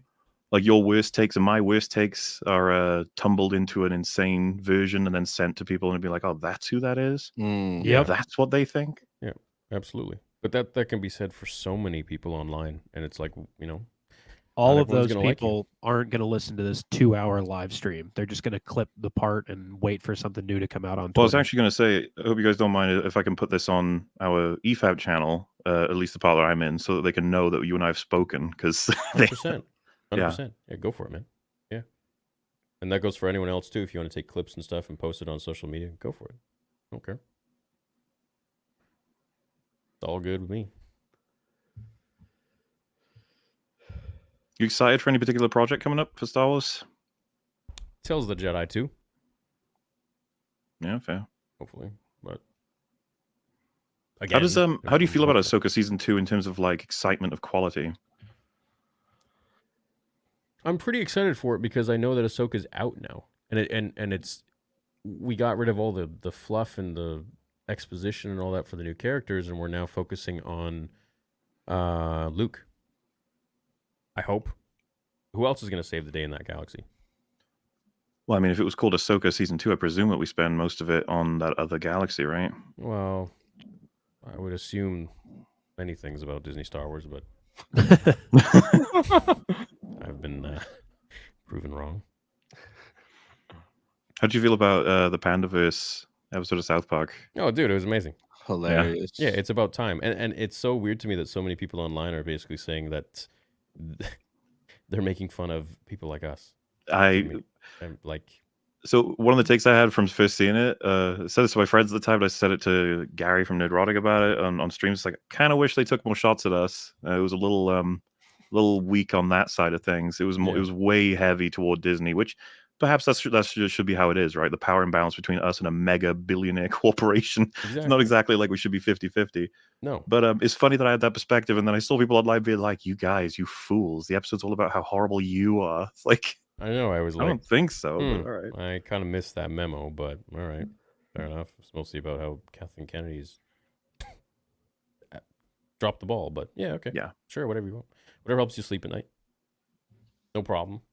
I think they're going to try and claim it no matter what. That's another weird thing. Everyone wants to claim whatever particularly like high loved art as their representative. Yeah. Because South Park obviously is known for making fun of everybody. That's Yeah. part of why I love them. Yeah, I know. But that's also, you can't make fun of everyone because there's always that one group of people who's going to have a problem with it, but they can laugh at everyone else. Yep. Yeah. But not themselves. Yep.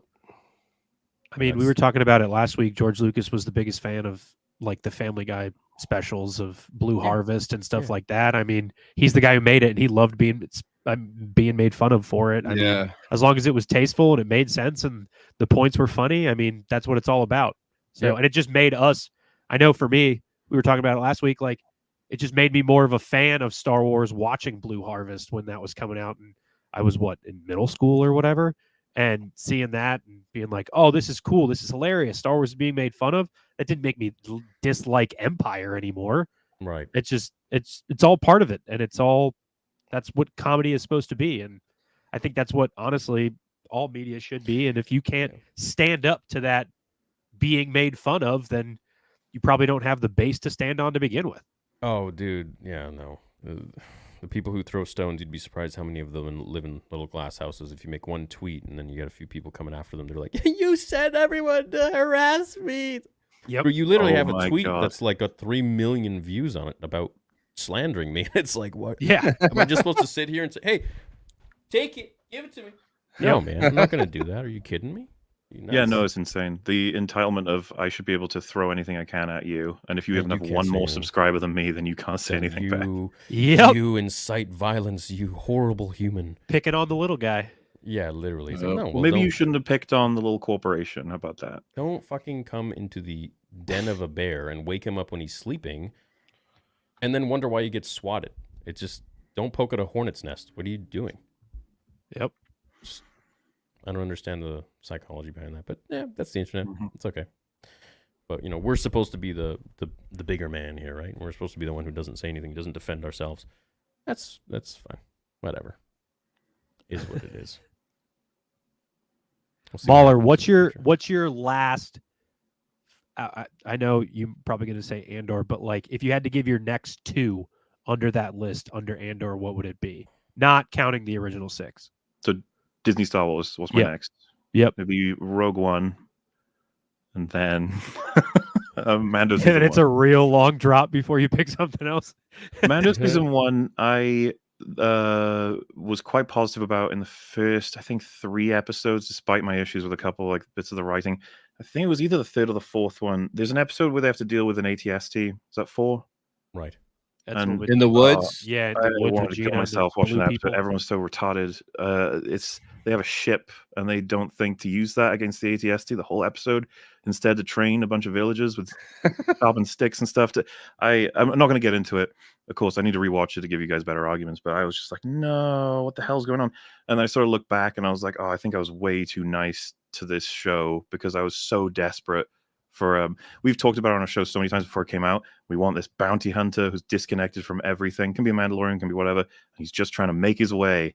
Classic line. I just want to see that shit. And the big problem I had with Mando, the end of season 1 and then season 2, it's like Mando's starting to become one of the most important characters in the Star Wars universe, who's collecting like trinkets from all the main characters and meeting everyone. And I was just like, no, man. I thought he was supposed to be like a Lone Ranger out there doing his thing in the Star Wars world, but he has become incredibly important. And something I actually wouldn't mind talking with you guys about is like, do you have any issue with Ahsoka becoming more and more and more important and powerful and centered?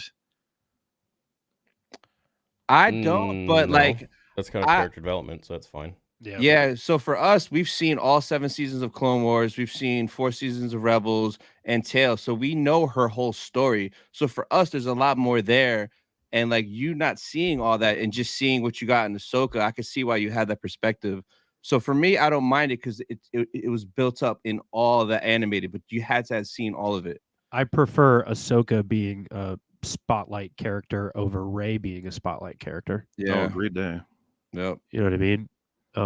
I think I was in 5th grade when the Clone Wars started coming out. So like me as a fan of Ahsoka for so long, like now being older and being able to pinpoint like, oh, that's probably not the best writing decision, but still being a fan of Ahsoka, I think that I have more of the affinity for seeing her get the spotlight versus somebody like Rey. However, or Reva.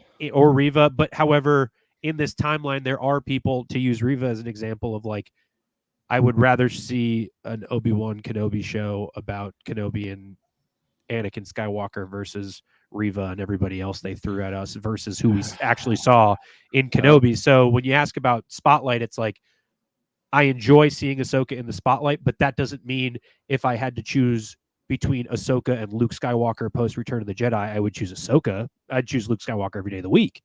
But it's just in terms of preference, when you're digging through that Lego bucket of characters to play with, it's like, I'd rather play with Ahsoka than play with Reva. You know what I mean? And sorry, Star Wars Sith made a very good point. That's going to be informing a lot of my perception, which is why I usually try and branch out and ask people different questions to find out more. And something I didn't know, because I hadn't seen those particular episodes, is that, and correct me if I'm wrong on this, but Ahsoka was almost sorry, that just distracted me. Ahsoka was almost dead. She was going to die, and Ezra pulls her. Yeah. She died a couple times. Yeah. She's died like 3 times now. She died in Clone Wars. She died in Rebels, She and then just can't Ezra die. brought her back. Yeah. So the like a god. interesting thing in Clone Wars was the Mortis arc, where she died on Mortis, and the Mortis god used her life essence to bring her back to life. Deus so Ex Machina. that's why she's kind of like a Mortis god right now. So like you should watch those episodes, the 3 Mortis arc episodes for Clone Wars, and it'll make that ending of Ahsoka a lot more meaningful with Balin on the statue of the 3 Mortis gods. Okay. Yeah. So in a broad writing sense, right, that goal, we've moved her to being incredibly important, and she's been saved from death twice. Sorry, even maybe 3 times. I'm not sure. Twice. 3rd times now Meanwhile, as Ahsoka. Literally. Yeah. Yes. Meanwhile, someone who has possibly the most dramatic importance to the universe actively and currently has been sidelined to the point of not even, was he mentioned in Ahsoka, Luke Skywalker? Oh no. No. No. Thrawn says Thrawn is scared of the Padawan of Anakin Skywalker, but is going to end up in the new galaxy with 2 literal offspring of Anakin Skywalker and didn't know about it. So like that's kind of where I'm coming from. Not that Mhm. Ahsoka shouldn't be important, because she absolutely should, but that I feel like the focus is on her at the expense of Luke. Oh, 100%. Yeah, I'd much rather have it be on Luke, and they kind of ruined that with how they portrayed Luke in The Last Jedi. From there, it was downhill.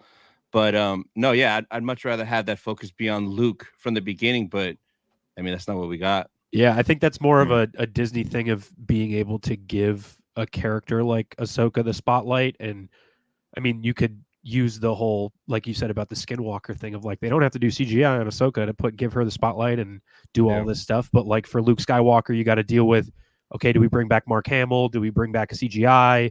Do we do it all in animation? So there's more, there's more hoops when it comes to Luke. If I had to choose them jumping through all of those hoops versus Ahsoka, like I said, yeah, I don't care what happens in Clone Wars. I don't care what happens in Rebels. I love Ahsoka, but like, give me Luke Skywalker. That's the reason I love Star Wars. But we do know they have more than enough budget to do it, and we do know they have a particular attitude when it comes to Luke Skywalker. We've seen it played out. And I guess to finally add to that as well, they even gave Leia, action and an agency in this season, but not Luke. Leia wasn't even seen. Carrie Fisher's gone. Yeah. And we still got, more efforts and more interest and more involvement from Leia.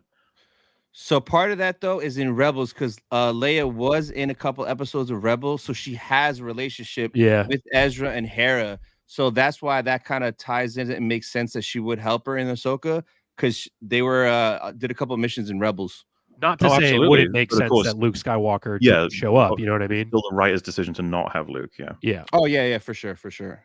I think there's also that thing of maybe now with, I know, like you said about Mando season 2's finale and Book of Boba Fett, is maybe they chose somebody like Leia not to involve Luke as like, we don't want to overuse him sort of thing, and we'll keep the magic where the magic is. And I know it was the Skinwalker situation for you, but like for a lot of people, I know at least for me, like I was in the same boat of like tears in my eyes watching Luke Skywalker return. As much as it was him in a hood and we don't see his face until the end, it's like that felt the most like Luke Skywalker to me coming off Last Jedi. So I guess the whole, I would assume the whole we don't want to overuse him thing comes into play, as much as I don't agree with that. I don't think you can overuse Luke Skywalker as long as you're using him correctly. You know what I mean? Yeah, absolutely.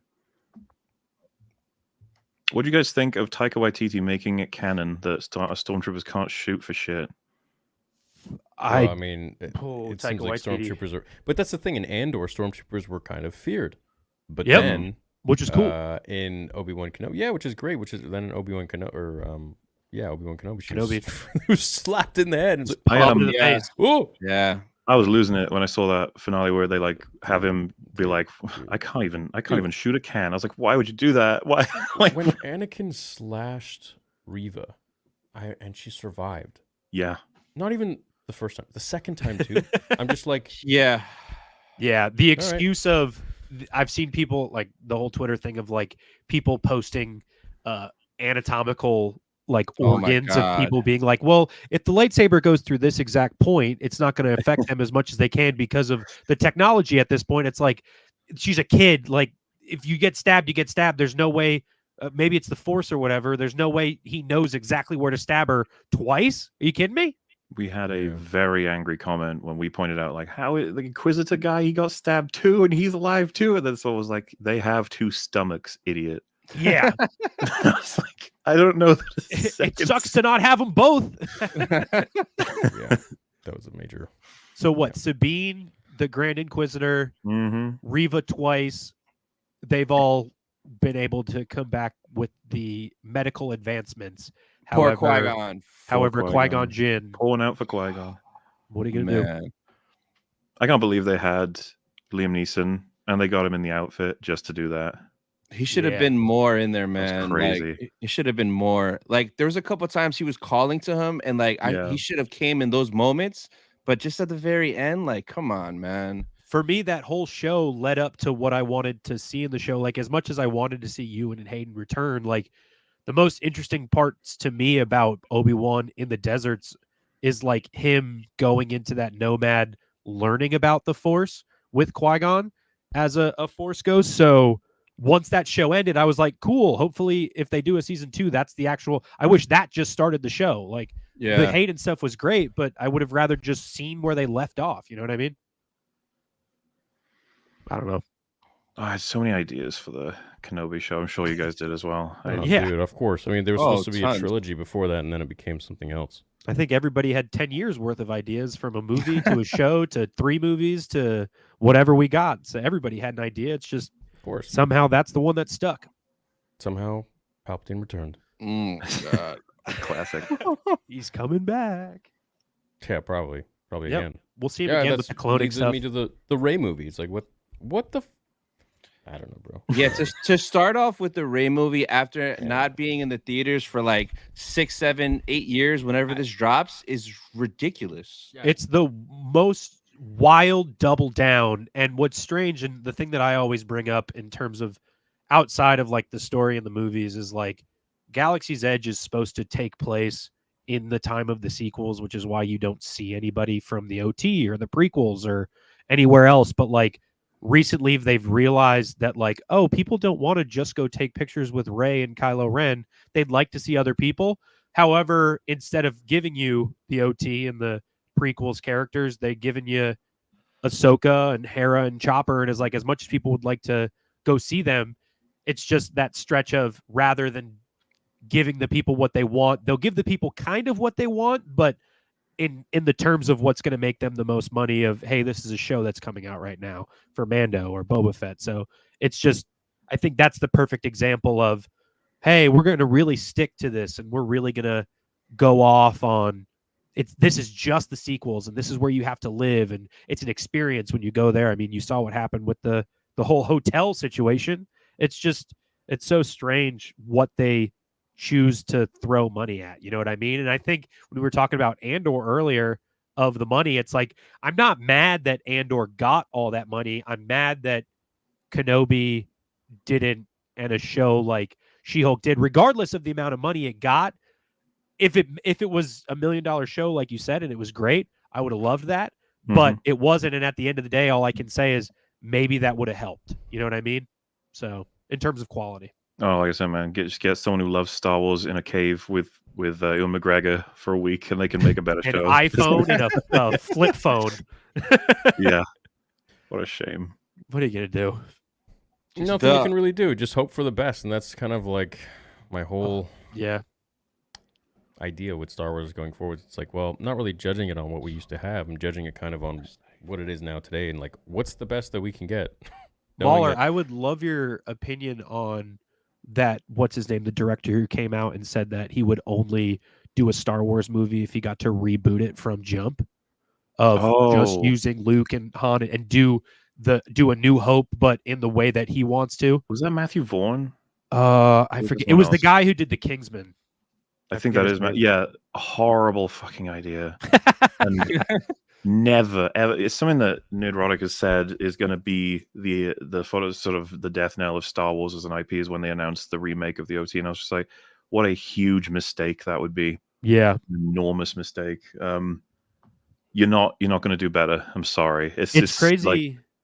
Like at this remaking the point- prequels, they wouldn't do Yeah. better. They're not going to. Yeah. It's just wild at this point that Star Wars is in such a place where when that got posted on Twitter, there were the people of like, well, Star Wars isn't great right now, so maybe he'll do something better with it. Where it's like people are so desperate for Star Wars that isn't what we've been getting recently that they would go with recasting everybody from jump, do a completely New Hope, and just him be the George Lucas in that New Hope story. It's just It's wild that it's gotten to that place, you know?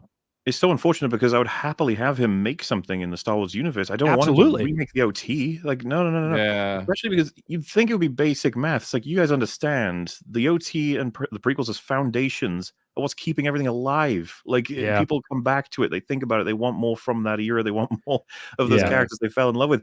The idea that you want to try and paint over them, like, no. Yeah. Stop. No, dude, and then to create their own kind of story on top of it. It's like they're just creating something that they think works, but they're not going. Like, how could they take George's? You're familiar with George's sequel trilogy that he had planned? that he Yeah. spoke, yeah. With the wills and stuff, right? No, And Maul. no, that was an Talon. older version.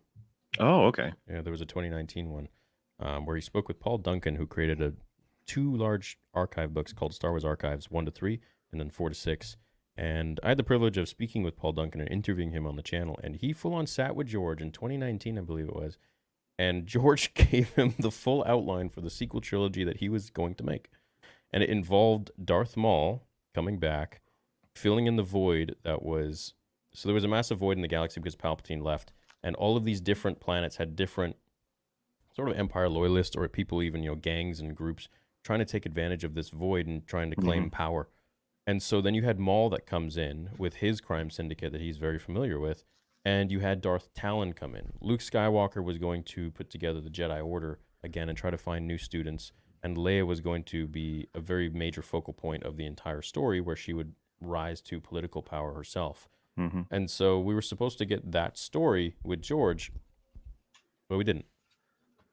I Well, would have much rather seen that. Yeah. interesting idea. But what if Rey was to build the Jedi Temple?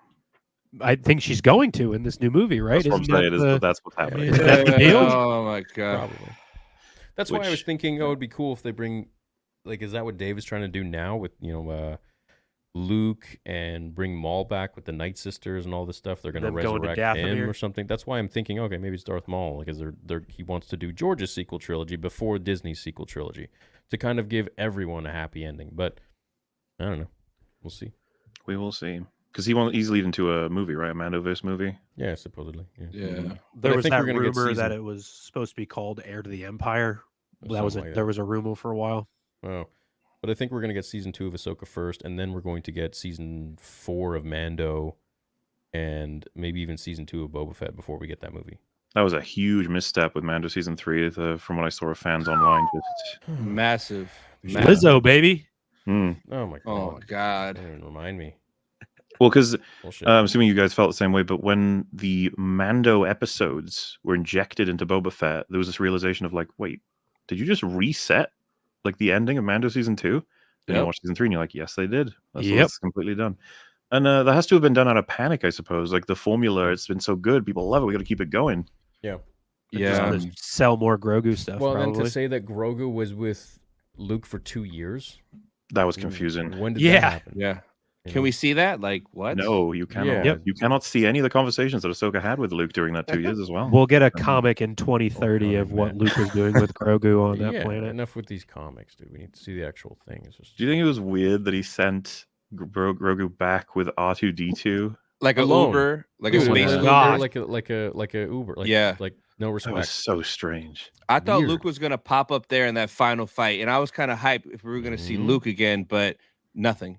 Yep. Nothing. He doesn't care, guys. Luke's Yeah. busy. Okay. Yeah, he's busy doing what exactly? It's like- That's my big concern, is that we're building up to the hobo Luke who doesn't care about anything and wants to die, which is probably. the most... But what I'm hoping is that Dave would create some sort of a hero Luke, like he was supposed to be, like George built him up to be at the end of Jedi, in this span between 6 and 7, which we'll see. What's see what happens. interesting though is in canon right now, I'm pretty sure, like with the Battlefront stuff and the Shadows of the Sith and these comics and all that, and obviously Dave has said multiple times that he doesn't give a rat's ass about that stuff and he'll do No. what he wants when he comes after it. But like Yeah. in terms of canon right now, he's supposed to be like going off to find Force archives and holocrons and Jedi archives and going on adventures during this time. However, we don't know if that was in the 5 years between Return of the Jedi and when we see him with Grogu.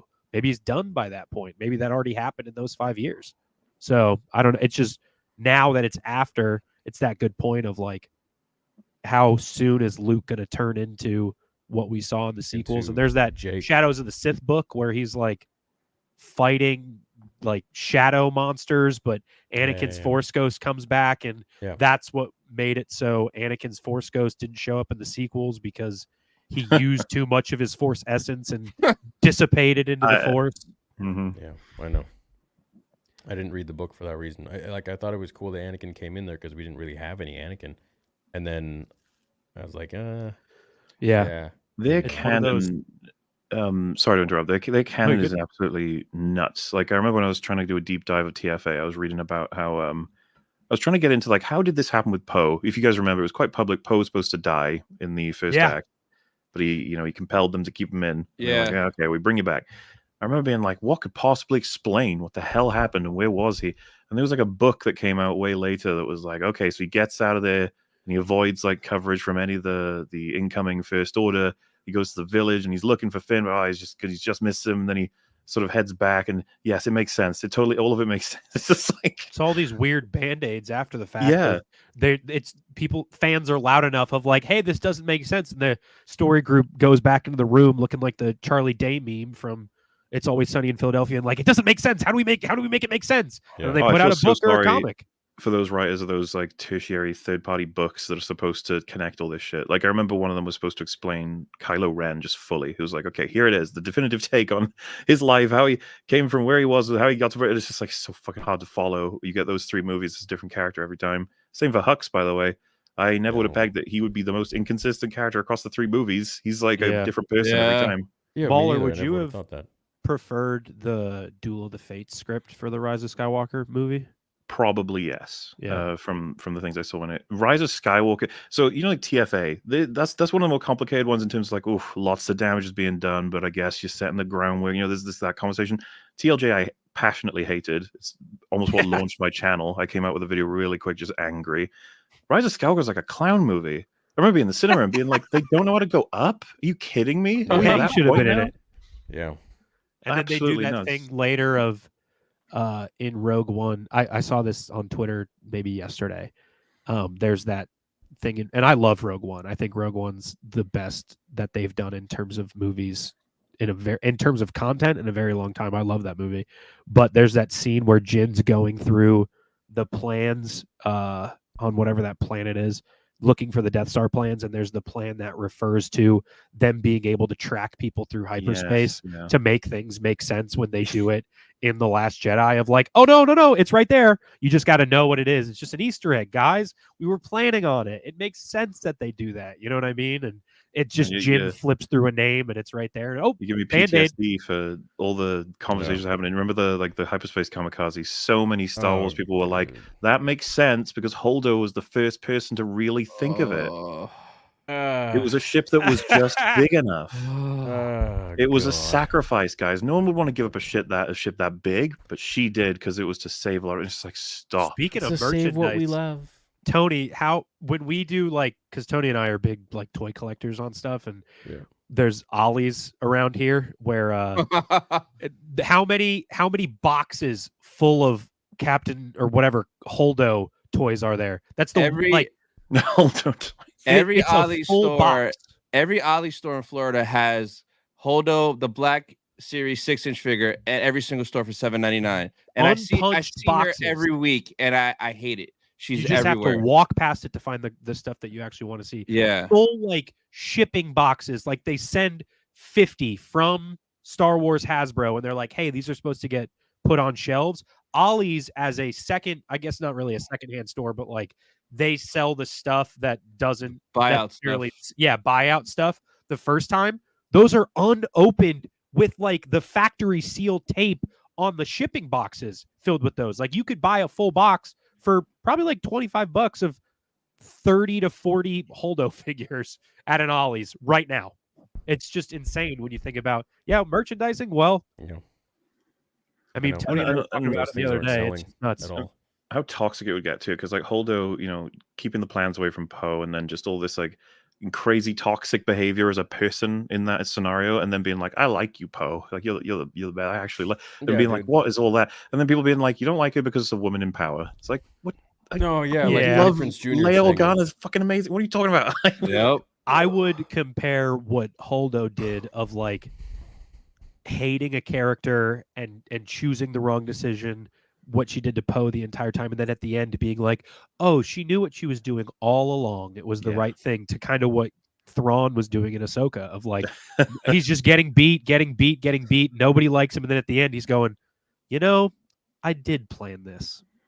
It's kind of that same thing of like, you hate a character until right at the end, and they go, oh, we are supposed to like them. They are a hero. You know what I mean? It's just Yeah. Well, strange. Morgan Elsbeth started to make me laugh because she felt like the do you know, have you ever seen Anastasia, or it's even like in Lion King, but like you have the villain character and then they have this subordinate sort of comic relief character who will sometimes be like, say for example, the evil guy's like, let's kill all the children, and the comic relief was like, oh, do we really need to do that? She kept being the character of, why are we doing this? And then Thrawn would be like, because we're gonna win. And she's like, oh, okay, okay, because I said so. and then they clearly don't. My favorite thing about Thrawn, I think, was like, we're going to annihilate her. And then the next player was like, well, no, we're going to follow her and then destroy her. Dude, and then he was like, no, we're just going to let her choose her own path. It's like, and talk that's about like, it. Yeah. Ezra's out there this whole time, and he's just like, yeah, he's there. Like, well, yeah, and they seem to even know the sort of vague area of where he like was. the direction to point her in. Like, Yeah. Well, The Balin thing that you brought up earlier, Mauler, was like one of the biggest things for me in that episode of like the whole show, and specifically the episode right before sets them both up, Ahsoka and Balin, as like they don't need to have this next fight. They're both ready to not have this engagement. But and right before that, what does Balin do? He says to Shin, I'm too good for this.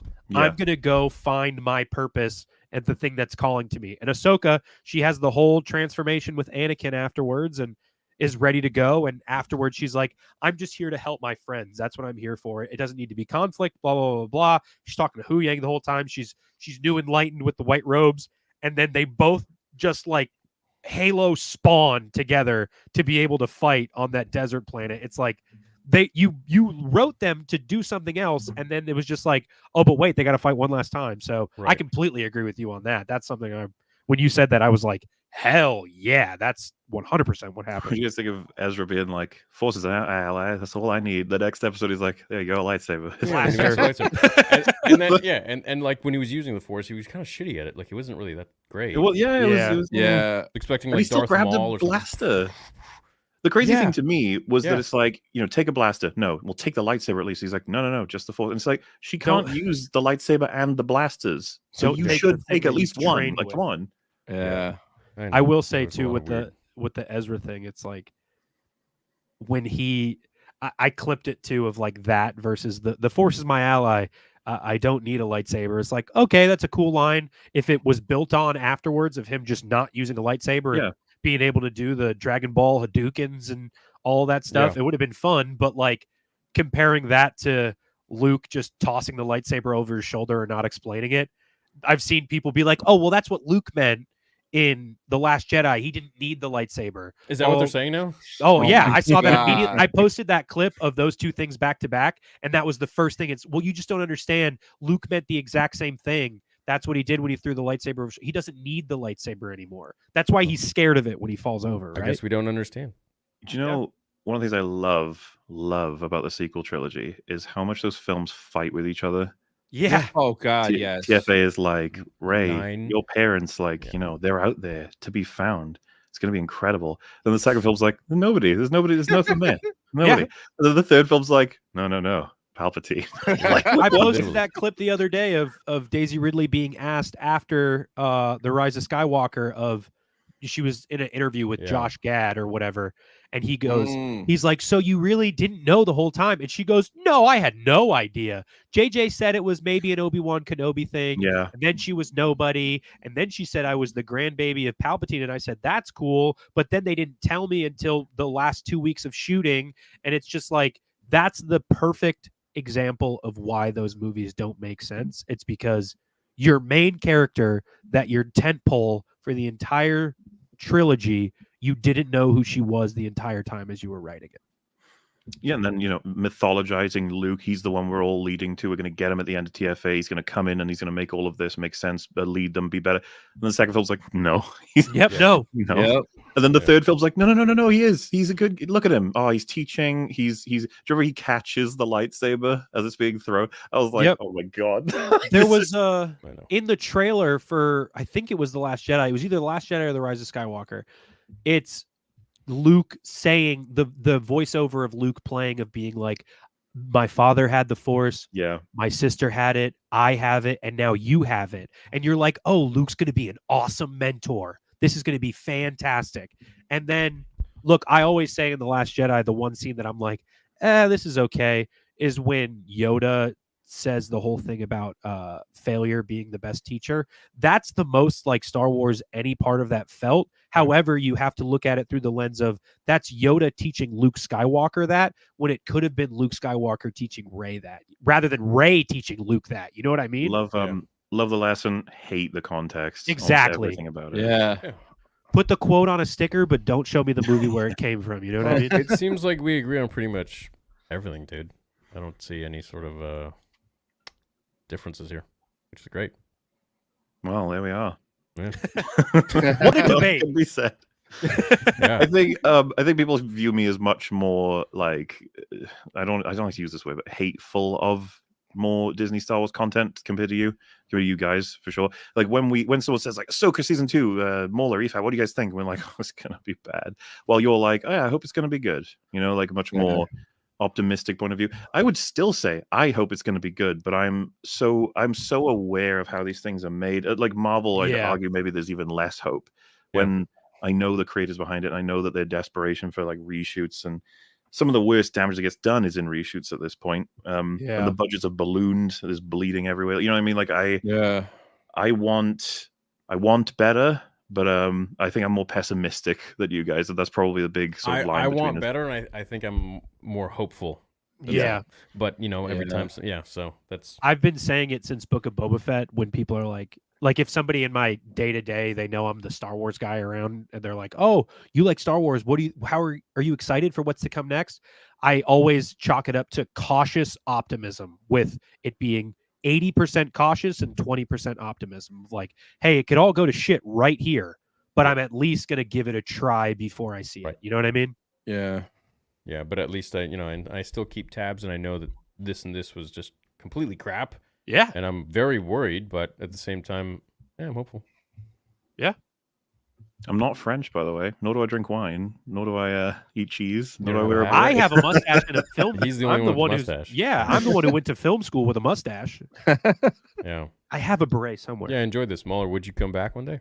Absolutely. You're welcome to have a direct line to me. I was going to say, I don't know if you prefer Twitter, Discord, whatever. I like Instagram. Yeah, Discord's fine. Yeah. Yeah. Do you want me to followed you on the Twitters? Oh, yeah. I can send it to you through Twitter DMs, my Discord. Yeah, I'll hit you up on Discord or something like that. No problem. And I suppose this goes both ways, but anything that you hear, I may as well not believe it about whatever I've said, and as it goes for you. I think you'd always clarify in person, because I really hate interpersonal dramas. I really hate creator dramas. I feel like a lot of them are encouraged by audiences. No offense, audience. Not taking a shot at you. Don't worry. It's just that Oh, I much I am. prefer collaborations. Yeah, me too. Yeah, That's why I enjoyed figured this we'd one. be fine because we both got friends of friends. Like, I'm on I very didn't good know terms that. I with. didn't know. Yeah, I didn't know what your story was, what your angle was. They're just like, oh, he wants to debate you. He's a film major, and I'm like, all right, there we go, man. No People problem. ask me that. They're like, "Oh, Mauler, what books have you read? What courses did you take?" And I'm like, "I watched a lot of movies and TV shows." Yeah, you're About just an it. analytical person. You're just smart. Well, and a lot of people are like, "He's not a fan of Star Wars. He's a fan of film." I'm like, "Dude, I'm a fan of Star Wars. I fucking love Star Wars. Kind of wish I didn't sometimes." Yeah. So It's wild when painful. people say that. Yeah, I know. Well, I'm sure all these clips will be taken out of context and Yay! more Oh, marketing. for sure. praise. Great. Go for it. Excellent. Thanks for coming on, man. I'm gonna end the stream. I gotta bounce soon, anyways. But No problem. Anytime. And, yeah, catch you again yeah. next week or something. Thank I'll you so have much for having Ryan me on, on guys. next week. So if you want to hop in, you're more than welcome. Good to meet all of you. Yeah, Nice to meet you, Mauler. too. All right. See you, folks. Later, man. Later. That was great. Yeah. Yeah, I had a good time. It's good. Um, Good discourse. Yeah, dude, that was awesome, dude. I'm gonna run through the soupies real quick here. What's up, guys? We're going a couple hours back behind now, so will Mauler join? Yeah, okay. So How we'll many do of these that super here. chats are going to be bring Mauler in? Bring for, like, the Mauler on, first yeah. A bunch of half them. hour. I think it's wise for everyone here to understand that Josh built a larger fan base viewership thanks to Theory, and he repaid Theory by abandoning Nerd Theory for his personal gains, not for Admiral. Welcome aboard, guys. The fact that Theory had to explain why Josh isn't here anymore is sad. A lot of people apparently don't pay attention and are just not satisfied. Okay, anyways, can we... Yeah, there'll be a lot of this and bring Mauler on for a while, probably. Mauler just wants to have a friendly, chill chat as a fan. Apparently he's in chat. Okay, yeah, it's all about Mauler. Yep. I think the Mauler. last super chat was leading Mauler. NASCAR, Star Wars. What is it? Nice eyelashes, Will. Yeah, thanks. Thanks, This Tim. is fantastic. 1,300 cheaters not buying bots. Maybe. I'm the American. Okay. Need Force Unleashed 3. That'd be amazing. Yes. Really please. cool. Would love Not it. making Doc. You know, I haven't really read much Doc Afro. I don't really care. They have a really cool Return of the Jedi cover that I bought for the cover. Sounds good to me. Yeah. Hey, Matt. Love you.